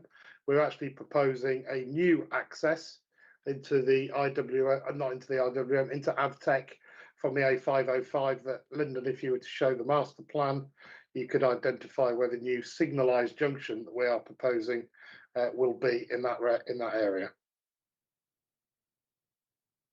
So right in the centre of the site there, you can see the new access point coming into the site in the middle there off of the A505. Can you see that? Yeah, so that will be a new signalised junction onto the A505 to facilitate access. Can I just ask, how far is that away from the current site access? Like quarter of a mile or something? Yeah, there are a number of site accesses on the into the site, but from the main staff access, it's quite a long way away. It's probably about 600-700 metres. There's a secondary access point into the lab at the moment that is probably, I would say, 200 metres away. Thank you. And the number of vehicles, did you have a feeling for whether it's likely to produce an increase? You said yes. Yes, I think, Lyndon, can you just go back to the slide that had the one that had the graph on it? So that identifies on discussions with the county council. There we are. So that sort of shows an indication in the AM peak and the PM peak about the additional vehicles that we're anticipating. So there you can see in the AM somewhere in the region of just over 300 two-way trips and just slightly less in the PM peak with various vehicles or much less vehicle activity throughout the course of the day because of the peaky nature of the facility. Sorry, does that show a comparison with now? At the moment, there's no vehicle generation from the site per se that we are talking about with regards to Avtech. With regards to the lab building, we're anticipating there won't be an increase in terms of any additional staff or usage at the lab building itself. So this is all solely Avtech additional traffic generation. So this is in addition to the current vehicle usage around the airport in general Correct. terms. Okay, righto, thank you very much. Right, okay. Question from Councillor Richard Williams, who's the local member for this area. Thank you, Chair. I've got actually 6, but I won't necessarily go through all of them. Just on that point, though, just on the point that the Chair raised, can you give us the total, the figure for total movements per day? Because it's done by hour. So I just wondering what the total across 24 hours would be. Just in terms of other questions, I'll start with some and then I'll pause. Cycle access or cycle infrastructure, which I don't think you got onto in your presentation. I think it's where you stopped. It looked to me like the only proposed investment in cycle access is a relatively short cycleway on the north side of the A505, stopping at the entrance to Heathfield. So could you tell me if that's the case, and if so, why there isn't any more proposed cycle infrastructure, thinking particularly of access to Whittlesford Parkway?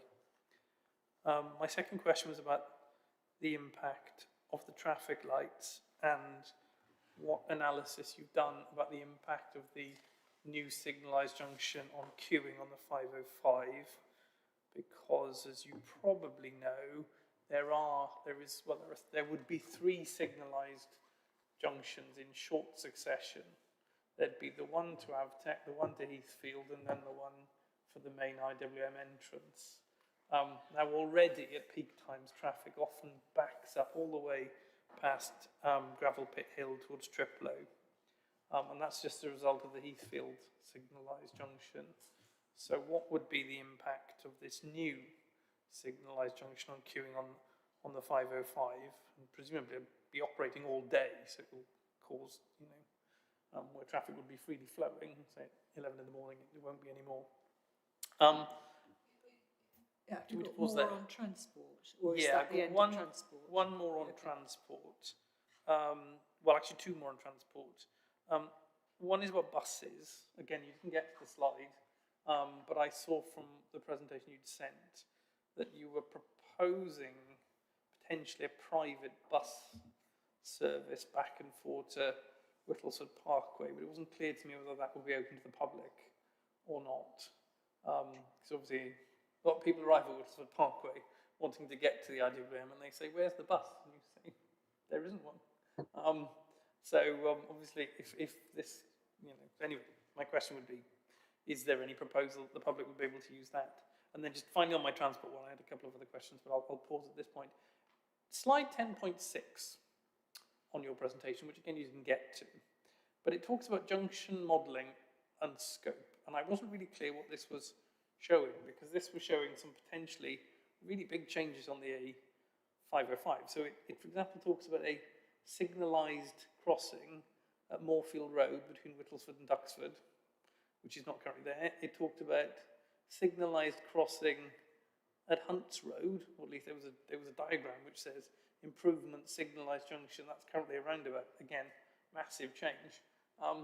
Wasn't really clear what that was showing. Are these just ideas or are they proposals? Could I jump in at that point? And I would suggest a large... the end of your transport questions. I would suggest in this, and then the disagrees, a large chunk of the transport questions needs to be with Greg, because he has had the engagement with Cambridgeshire County Council on the modelling element. But what I would like to respond to immediately is buses, private buses. As part of our social values, part of our development benefits, and also doing the right thing by our landowner partners, yes, of course, an element of public use of a bus which is going past Imperial War Museum from Whittleford needs to drop off any tourists, any visitors to the museum, because to do anything else would just be wrong. The bus itself is likely to be a service charge item. How we deliver it is still open for debate, but I would have thought it would sit there. And I will bow to others maybe for modelling. Shall I just come in just to finish off what you're saying on the buses? Harry, we've been speaking to both the CPCA public transport team about utilising one or maybe extending some of the existing bus services so they will be public. That's an option that we just need to have some further discussions with the CPCA about. And the other one is we've been speaking to Richmond Buses as well, who currently provide some of the facilities down into the Genome campus, etc., where that would be a Whittlesford Parkway, again via the IWM into Avtech, because we're very keen that we pick up as many people as possible. So it will be open to the members of the public to do that, and it's something that is a core plank of what we're trying to do with regards to get people to and from Whittlesford Parkway. We've also been talking to them about potentially servicing Royston Station as well. So we do realise that the 505 is actually quite a good public transport corridor. We need to make the most of that. Lyndon, if you want to go back to 10.6, I think in our discussions with the County Council, your colleagues at the County Council, they have said that these schemes are all committed schemes as part of the Genome Campus expansion. So they've asked us to test the 505 in, I think it's 2040, I think is the test that we're undertaking with these schemes implemented on the A505. So as far as we're aware, these are committed and will be coming forward as part of the 505 corridor improvements to facilitate the Genome Campus. So therefore, that is why we've tested both with and without, but these are mitigation measures that will accommodate Genome Campus.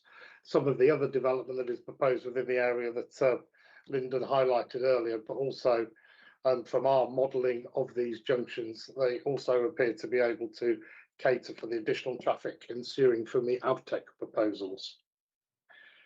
You talked about the new signalised junctions. So part of the discussion that we've been having with the County Council, which is still ongoing at the moment, is about how we link these signalised junctions along the A505 to make sure that they all operate in a much more efficient manner, because standalone junctions, as you quite rightly point out, can cause queuing. If we can platoon traffic through and we can make sure that they talk to each other, then that's actually hopefully a positive for the corridor itself.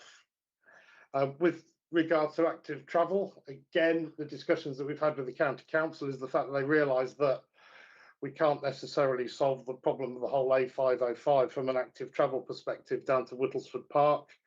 They are aware of, obviously, the A505 transport study that does actually propose additional active travel to the north. So part of what we've been trying to do here is link up the Heathfield community at Woburn Place, as you quite rightly identified, that will then link through potentially to the Heathfield Bridleway and any further proposals that come forward as part of the A505 strategy. So that's what we've started to look at and have discussions with the County Council about. I think the final question that you asked, or the first question you asked, was about 24 hours in terms of trips. So 24-hour trips on the network, I think we're forecasting just shy of 3,000 daily two-way vehicles on the network. Thank you. Did you have further questions, Councillor? Yeah, just a couple of. Just bear in mind we've got another 3 minutes. Yeah, so quick ones. If you can do them quickly and Facilities answer quickly. for local residents at Heathfield. Is there any proposal to provide any local facilities for Heathfield residents as part of the development? And then secondly, use of the runway. Is the application likely to result in increased use of the runway, and if so, at what level?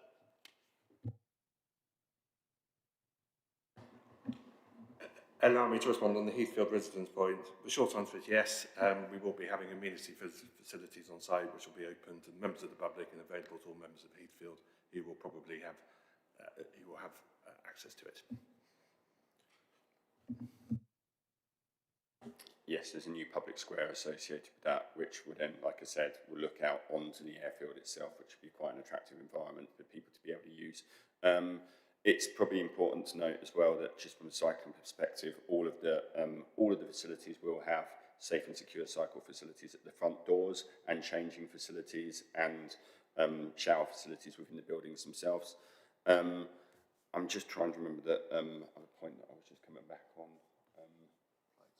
Flights. In terms of flights, there is an overall capacity which has been secured by Duxford with regards to number of flight movements, etc. per day. There is capacity within that. That is why this is such a great opportunity for this form of development to be there. But I can categorically say that one of the briefs of this development was to not increase the amount of permitted flights at Duxford Airfield at any given point. And if we were to be doing that, there would be a far broader scope of the application that would require environmental statements and conversations with the Civil Aviation Authority, etc. So that is a commitment at this point. Great. Okay. Thank you very much. Okay, so I can't see any other people requesting to speak. Thank you very much. We've stuck precisely to our 20 minutes plus 20 minutes. So thank you very much indeed. And I hope you find it useful to hear the sorts of questions that members are asking and it will inform your understanding of the sorts of things that members are concerned about and interested in and want to be sure that you're addressing. So thank you very much indeed for coming. We really appreciate it, and we hope it shapes your application in a positive way. Thank you, and please do refer to any of the pages at the back that you've got, which you didn't get onto with regard to BNG and sustainability in particular. Okay, thank you. Thank you very much indeed. Thank you very much for attending. If you could turn off your microphone then. Thank you so much. Thank you very much indeed.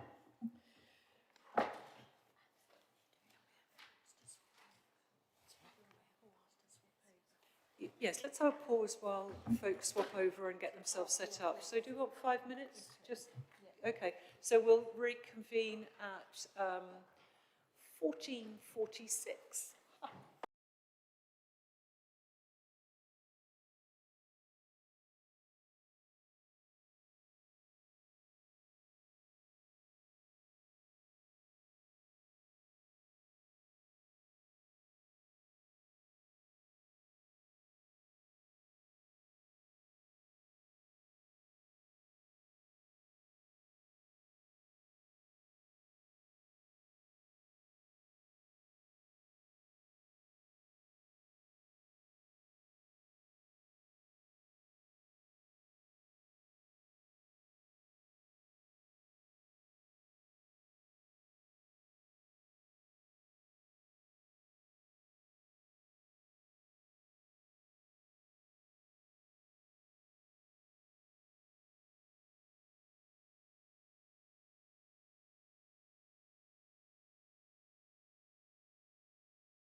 Members, so we're back in again. We have another pre-application developer briefing which relates to the village of Melbourne and land to the east of London Way, Melbourne in Cambridgeshire. And I'm going to hand over to the case officer to just give us the description of the proposal, so the proposed description. Do go ahead. Sorry, forgive me, I'm not sure of your name. Tom. Yeah, so yes, I'm happy to just introduce it. So this is Melbourne Energy Superloop, which we've been liaising with the applicant team on for the past year and a half. And it consists of a data centre and a heat network for the village of Melbourne. So I'll pass over to the developer team if that's okay with yourself. Thank you. Sorry, of course. I did it the wrong way around, didn't I? I do apologise. But thank you for that introduction, and thank you to the developers. So you have 20 minutes from now, and then we'll have 20 minutes for questions. So do go ahead with your presentation. Thank you. Thank you very much, and it's really great to be here. I know we're on last, but hopefully not least. I know you've been at this since 10 a.m. this morning, so we'll try and keep this relatively short and hopefully interesting. My name's Dan Hill. I'm the development director at a company called DataGlow. We are a developer established and backed by Octopus Energy Generation, and we're on a mission to deliver infrastructure that provides lower cost, greener heating to local communities by providing them with waste heat from small and medium-sized heat recovery data centres. We're working with different parts of the Octopus Group. So we have, as shown on the slide, we have Kenza, who are the UK's largest manufacturer of ground source heat pumps and also operate heat networks. I also have AQL here, UK-based backbone internet provider. Jonathan, you want to say hello? Hello there. So Jonathan Hopewell, I'm Chief Operating Officer at AQL, and as Dan's alluded to, we operate data centres across the globe, but then also provide telecommunication services as well. Thanks, Jonathan, and also joined online by Matt Craggs from Deep Green. Hello, everyone. Matt Craggs, I'm the Chief Technology Officer at Deep Green. We're a based data centre developer with a focus on high performance computing data centres. Is that Matt? Yes. Yes. This is factual from me, not a criticism, but the audio is coming over very muddy. Do you have a headset? In other Should words, we try? It's coming over very. Is that any better? The glories of cheap headphones from Amazon. Brilliant, that's better, thank you.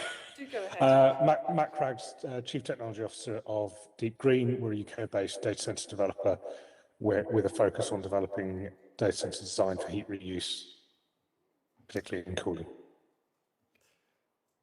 So why are we doing this project? We know that there are some three key challenges that we're all facing, and you as councillors, I'm sure, see in your inboxes as well. We are in a cost of living challenge. Domestic residential energy relies on a volatile gas price system, and transitioning to low carbon, cleaner, greener heat often incurs high upfront costs and higher ongoing costs. And by recycling heat, we can reduce some of these costs. We also know that Cambridgeshire is at the heart of AI growth, biotechnology growth, and high-tech business growth, and that's creating a big increase in our data processing demands for the area, for it to carry on growing. And we want to be part of that growth, but we also want to be a responsible operator and provider of those services.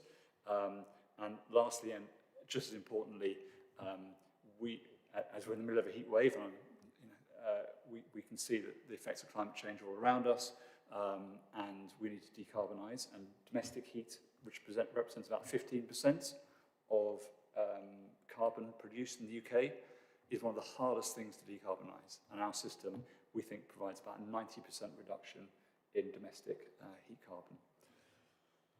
So how does it work? This is obviously a very simple diagram, but hopefully it will make some sense. So what we're trying to do here is we work with local solar farms, either existing or proposed, and we connect them into data centres so we get green electrons being provided not via the grid, via a private wire. We also have a grid connection as well. We have specialised equipment at the data centre which basically recovers the heat and puts it into an underground network filled with water, which then warms that water and allows for each individual home, business, community facility, swimming pool, school to recover some of that heat and use it for their own needs. That's a closed loop system, so the water there is continuously circulated rather than being evaporated or used elsewhere. We'll come on to some more of these details shortly. We think that the system provides considerable benefits, otherwise we wouldn't be doing it. First of all, warmer, more comfortable homes. The cost of energy will be much more stable because we're not going to be charging for heat, we'll just be charging a flat fee each year, and we think that will reduce people's costs in their homes, somewhere between 20 and 40% compared with gas. So it's quite a considerable saving there. We talked about climate action. This is much a healthier system. The air quality issues in people's homes will be much improved. And also it's just part of a wider community economic investment that we're looking to make. I talked a bit about technology, but actually a lot of this has come from the people of Melbourne. So before we started this project in earnest, we went and had a public event and we said, is this something that you guys are interested in? And frankly, we were not expecting that much. We went to a community hall and we thought that some people would turn up. In the end, we had over 200 people turn up from a village of about 2,300 homes. We've had consistently very high levels of support. I can tell you right now, we would not be able to progress this project internally with an octopus if we had not received that. And we've continued to have significant amount of engagement. You see some of the events we've done here. We've been sponsoring the Fate, sponsoring all the local school events. We have both different channels of ways of getting people involved. That bottom left-hand corner in the pub is actually our Superloop Club that we meet with every month or so that help guide this project with us. I won't go through this slide, but what I'd say is we've done a lot of engagement. We've employed 2 local people to do engagement on a part-time basis. So we are really investing in Melbourne and the area. And we've got currently amongst the people who've expressed an interest, 94% of them have said they want to see the scheme happen, which, having worked in the built environment, is unusually high, I would say. In terms of our programme, I think I won't go through any detail. We're looking to submit an application fairly shortly in the next few weeks. We're already about to get into contract for the main contracts. We really want to move on this fairly quickly. Basically, we're not just doing this to get a planning consent. We actually want to get on with it and build it. I'll hand over to Victoria. Hello, I'm Victoria Hindle. I'm a planning associate at LandPro, so been helping the team with this project. So as Tom mentioned at the beginning, we've been having really productive PPA discussions, and we were looking at what's the best way to secure both the heat network and also the data centre. And we're looking at 2 separate routes, with the heat network being a local development order and the data centre, your standard planning application, but making it very clear that, these are part of the same project. It's just these are 2 different ways of securing the consent. I will happily answer questions on it as we go forward. I'm just conscious of time. So just a bit about LDOs. They are actually encouraged by national planning policy. We haven't had one in Greater Cambridge, but they are successful and they have been used for other heat networks, for example, in Bristol and East Devon. They basically ensure that you don't have to keep going in every time for a planning application, and so it gives you the flexibility and also cost savings for both the council and also the applicant. There are some restrictions. For example, that size that you'll see on there is the size of the kiosk, and so that's just your standard size for these types of kiosks. But it still does give the planning authority the control. So, for example, in a very unlikely event we wanted to do a kiosk that was larger than what was there, we'd have to do a separate planning application for that. There are also some conditions, for example, having it in place for 15 years and also before we start a phase, having to provide the materials again, like you would for a normal discharge of conditions, again, to give the local planning authority that control. In terms of the heat network itself, so it will sit in the highway. We're hoping to put it in underneath the footway if we can to minimise impacts around traffic. Obviously, connecting to existing housing is entirely optional. No one is forced to connect. It's up to them. We think the offer is fairly compelling, but it needs to meet their needs.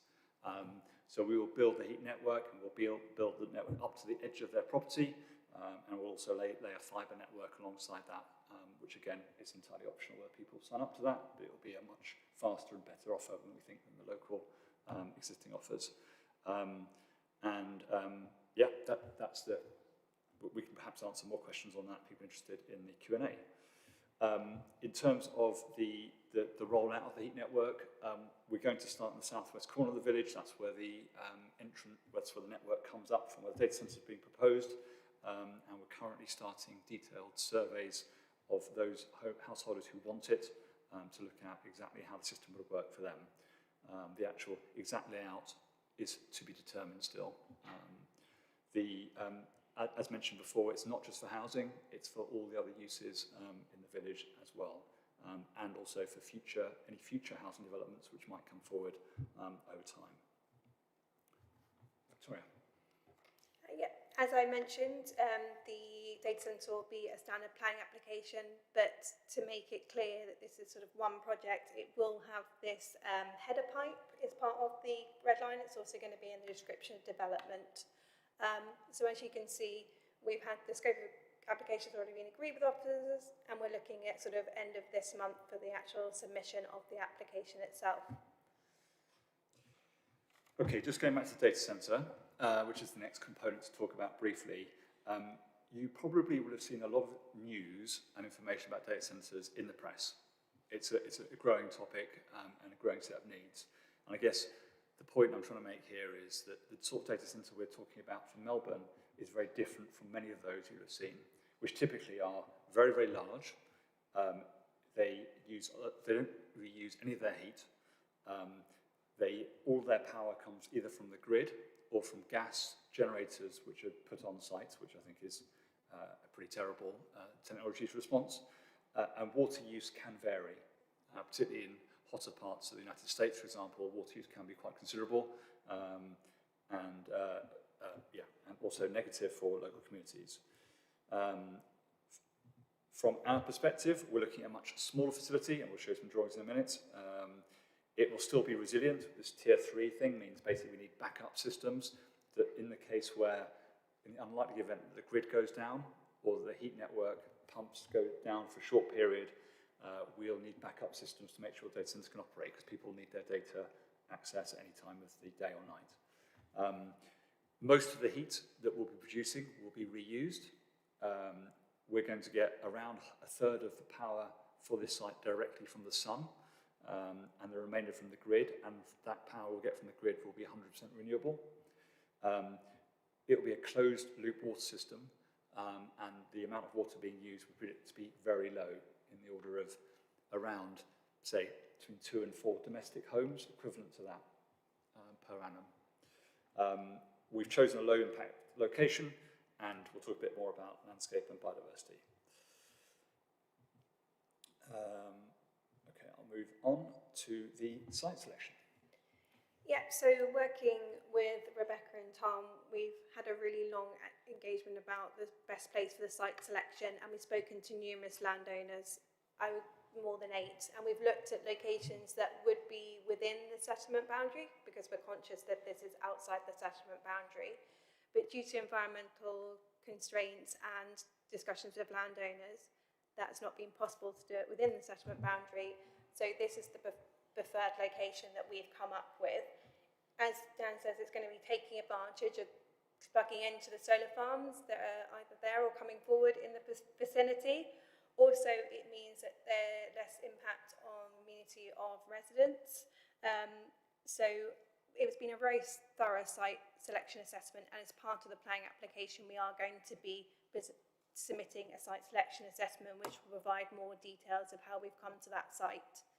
And then just looking at kind of the design, and we've had a really good discussion with the landscape officer as well about this, looking kind of a farmstead approach of sort of what are the agricultural buildings in the surrounding area, and the picture above gives you an example of what we've looked at, and also the picture below gives you an example of sort of a modern building for life sciences, how that could work for this data centre. So really just kind of assimilate it into the countryside is what we're looking at. Okay, in terms of layout, so we're accessing our proposed site from along this byway, open to all traffic, which goes into the village of Melbourne. It's about 500 metres away or so. We've got the main data centre site building. It sits in the middle of the site, which is about a 50 by 30 metre building, which provides flexible digital infrastructure space with equipment around it as needed for backup, as I mentioned before. There's a circular access road, which has got all the relevant kind of technical requirements to allow for different sorts of vehicles to access the site. And just in terms of transport and access, we're providing at the moment about 10 spaces. We think there'll be about 2 or 3 employees on site at any one time, and maybe the odd visitor here or there. It's going to be a very low use once it's an operational side.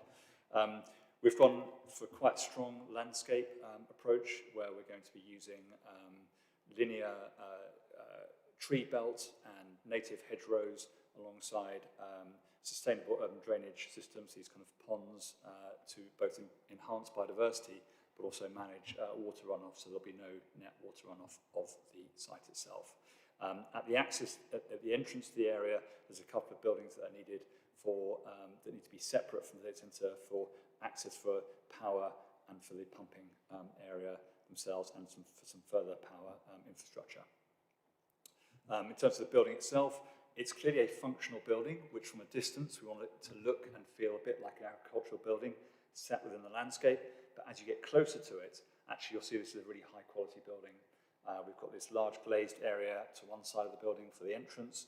The ends are inset. We've got some timber detailing and some brick up stands at the bottom, which reference some of these kind of agricultural and local vernacular materials.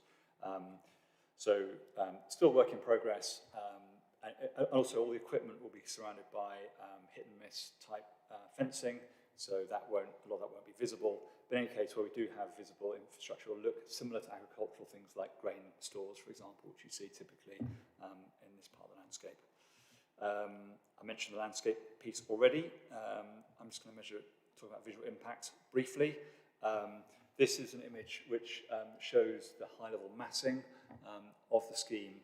Obviously, this is not what you'll actually see. This is just a kind of computer model, and it's shown from the main sort of pedestrian footpath byway access. At the moment, most of that byway actually has a high hedgerow along the whole load of it, but there are some gaps in it, and you would see it. It does sit below the tree line, which sits behind it, and definitely below the horizon line. And if you compared that, for example, with if this is a farming use and under permitted development, the following sort of scale of barn could be actually introduced without full planning consent. So it's actually lower and less impactful from a visual impact perspective than the equivalent agricultural building. Just quickly, and we can come back to some of these if people are interested, we've looked at all the environmental considerations of such a scheme.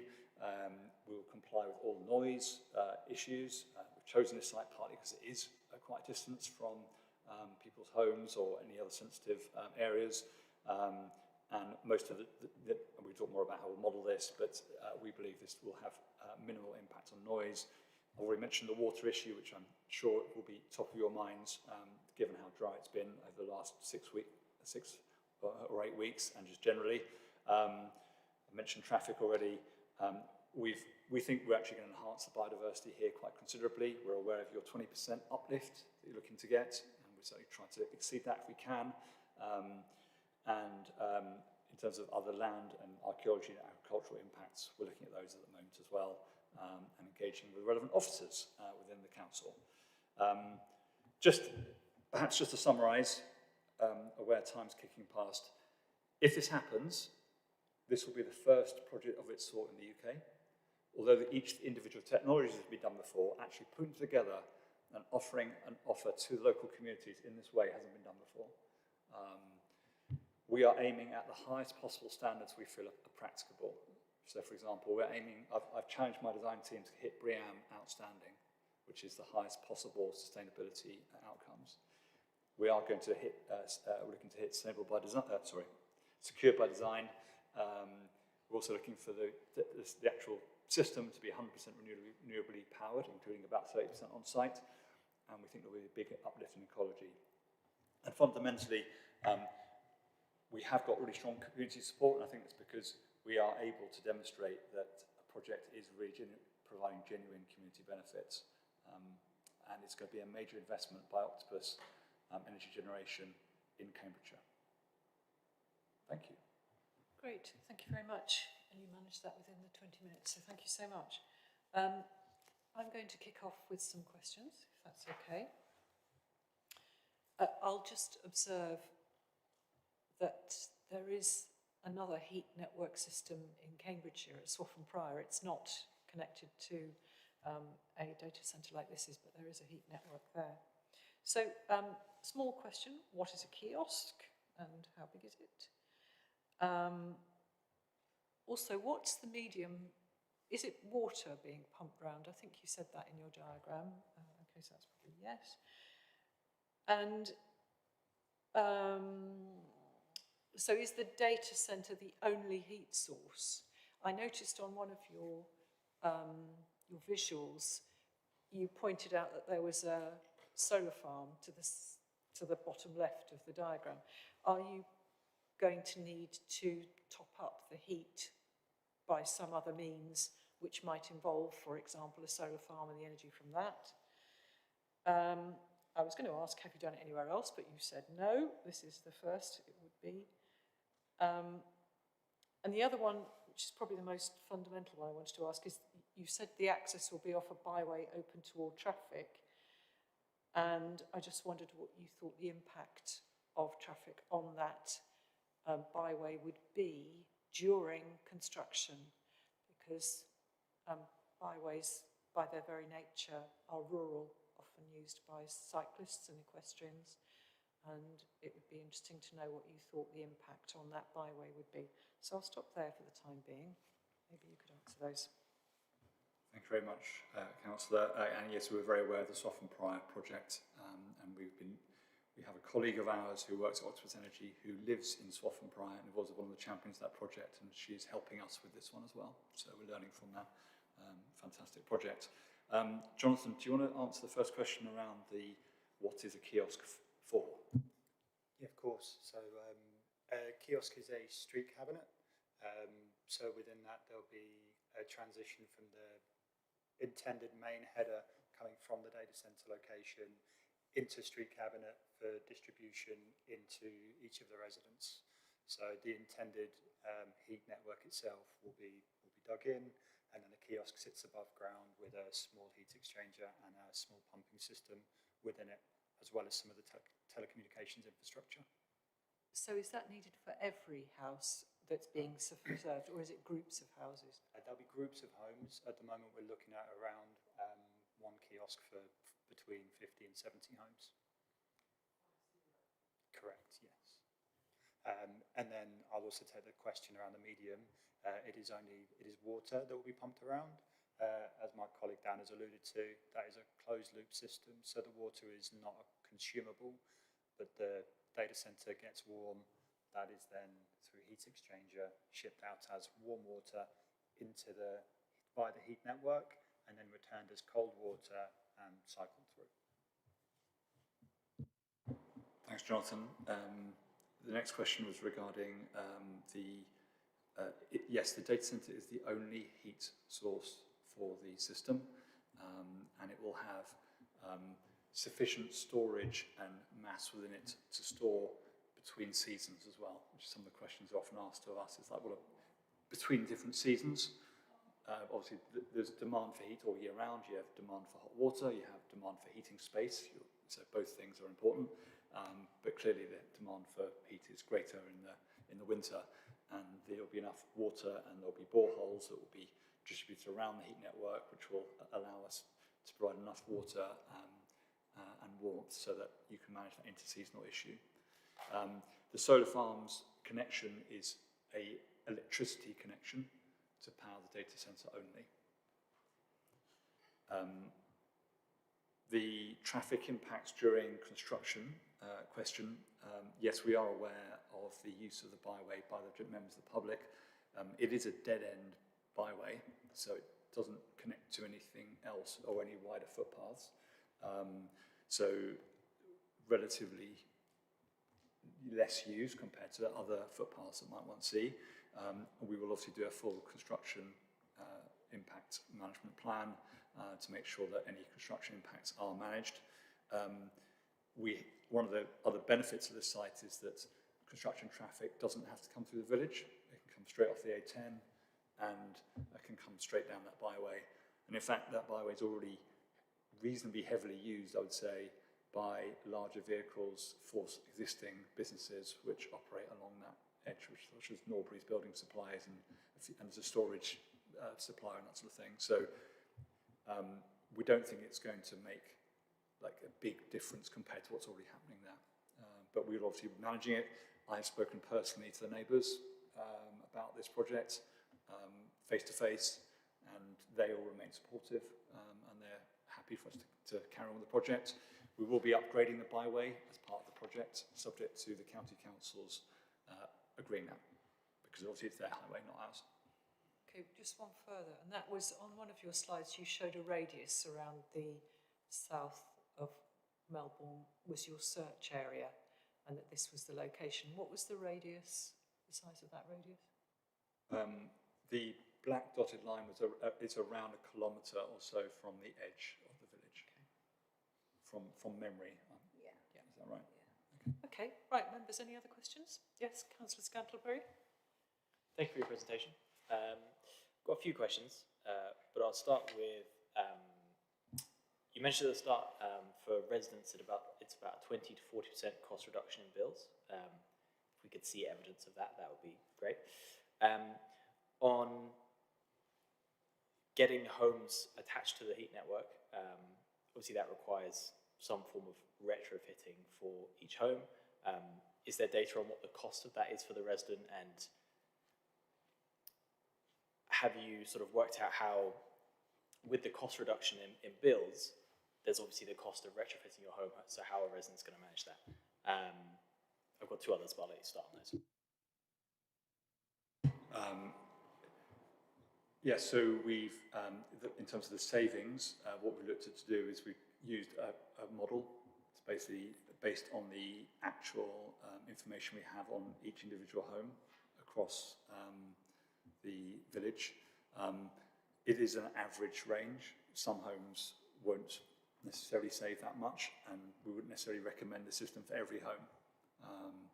Also, some homes may have just undertaken, say, an air source heat pump retrofit or something, and therefore they wouldn't be interested in it for those reasons. So it does very much depend on their use, but that is based on, should we say, industry standard modelling.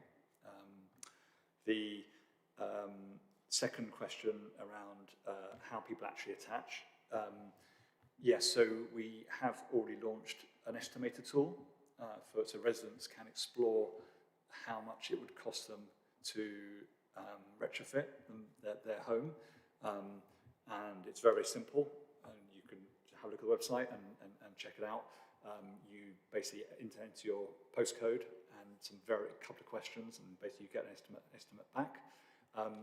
The range of costs, again, does vary and won't be finalised until a survey is actually taking place. Obviously, we need to actually go into someone's home and understand what the situation is. A lot of people are coming back with estimates which are in the similar ballpark to a replacement gas boiler. Some are a bit more. Obviously, it's their personal choice as to whether they proceed or not. Part of that cost includes a subsidy which the government has called the Boiler Upgrade Scheme, which we would administer on the residents' behalf. They just have to basically just pay the difference between the Boiler Upgrade Scheme and the actual cost of install. We've also engaged with the district council housing team as well on their stock in the area. Thank you. Two other questions. As a closed water system, this might be a completely ignorant question, but how do you have a per annum figure on water? Surely if it's a closed system, you shouldn't be losing any water. Thank you. Maybe I'll ask Matt, who's kindly joined the call, to respond to that question. Yeah, so we have a closed system, and there is some usage when we're filling the system, and we aggregate that over the lifetime of the system when it's being charged at the start. But the majority of the usage at the moment is to do with our backup cooling. So our primary cooling for the site is the ground source heat network as described, where that will be providing most of the duty.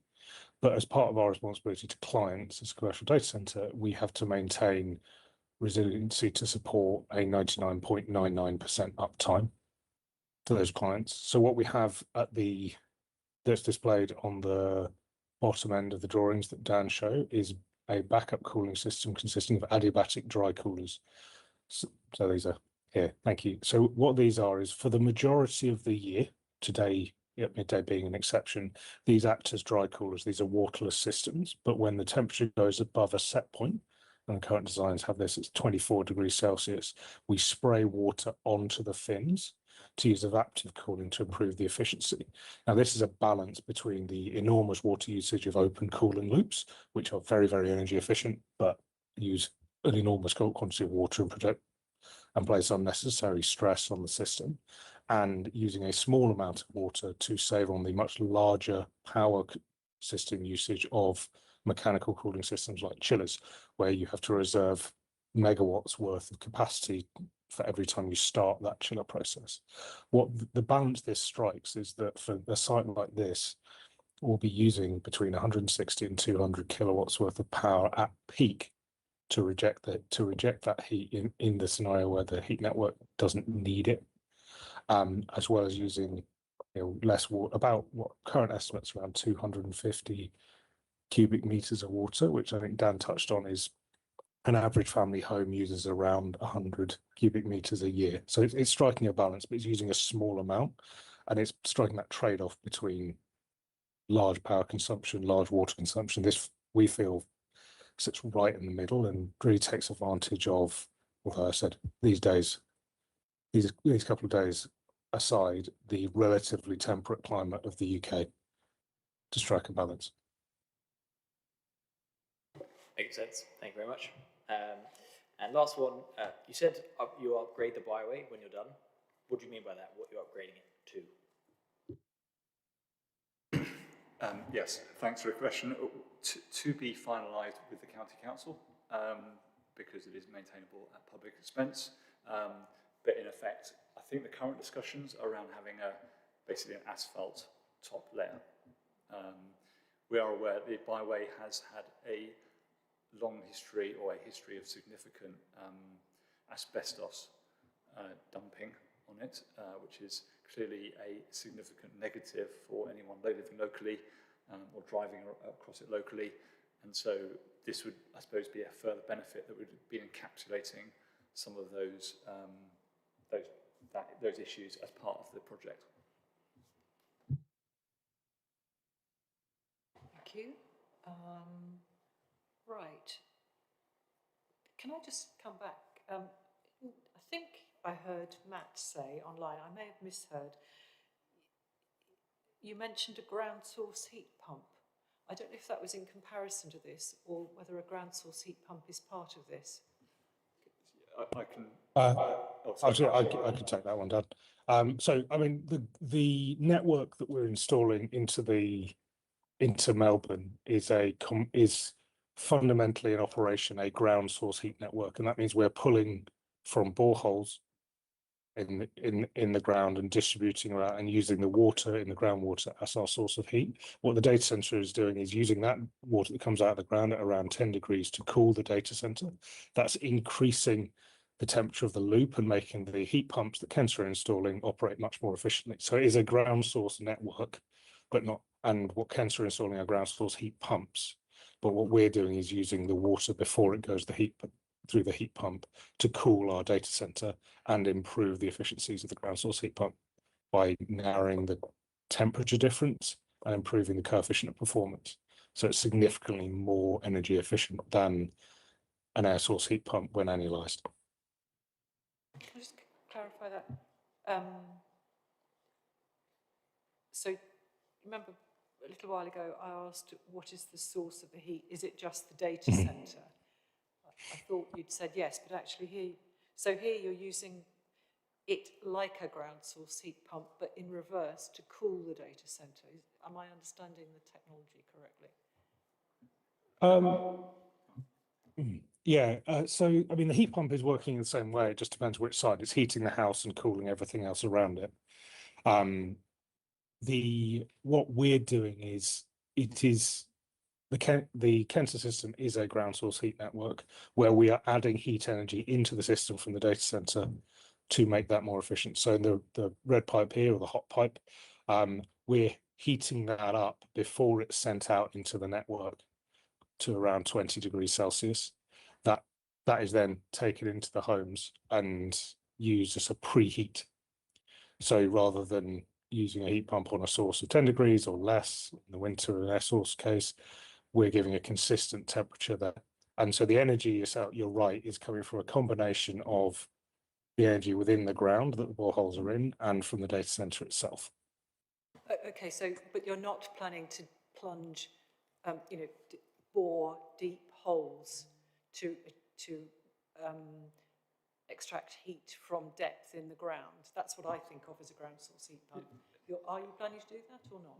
No, we're not planning to extract heat from the ground. We will be having boreholes for storing heat in the water system as it goes round, but we're not looking to extract heat out of the ground in a geothermal sense. And I apologize, I did jump over this slide a bit more quickly than I should have done, as it's worth time. But yeah, it's essentially... That's okay, it was just my understanding of the ground source heat pump.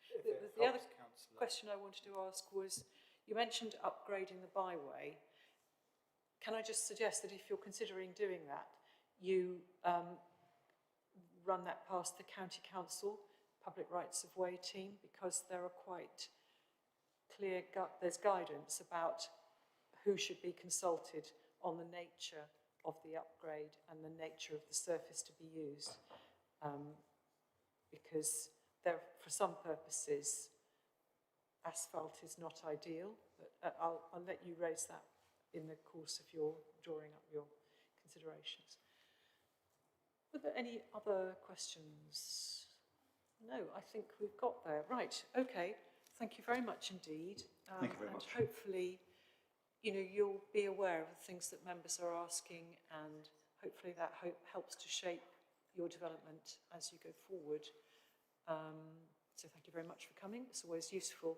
And thank you for coming to us, because it gives us the opportunity to hear the framework that you're working on, and hopefully it goes to the end result is a better application at the end of the day. So not that I'm saying this is bad, I'm just saying it gives you a chance to shape it. But thank you very much indeed for attending. We appreciate it. Thank you very much. Thank you. Thank you. So,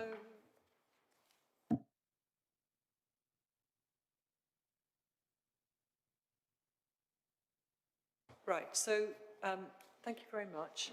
Members, we're coming to the end of the meeting, but I'd like members to stay once we've finished the end of the meeting. But thank you very much indeed to the developers for attending.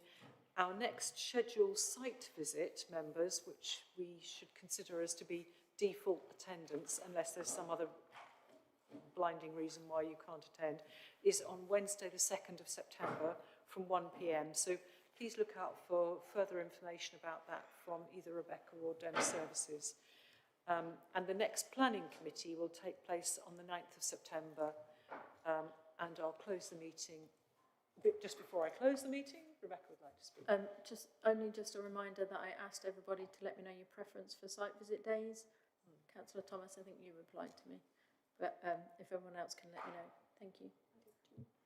Yes, and you did as well, Anna, sorry. Yes, okay. Thank you very much indeed. Right, thank you very much, Matt. Thank you very much for your contributions to the meeting. Thank you. Goodbye. So I'll close the meeting at 13:27, but if members could stay here. Thank you.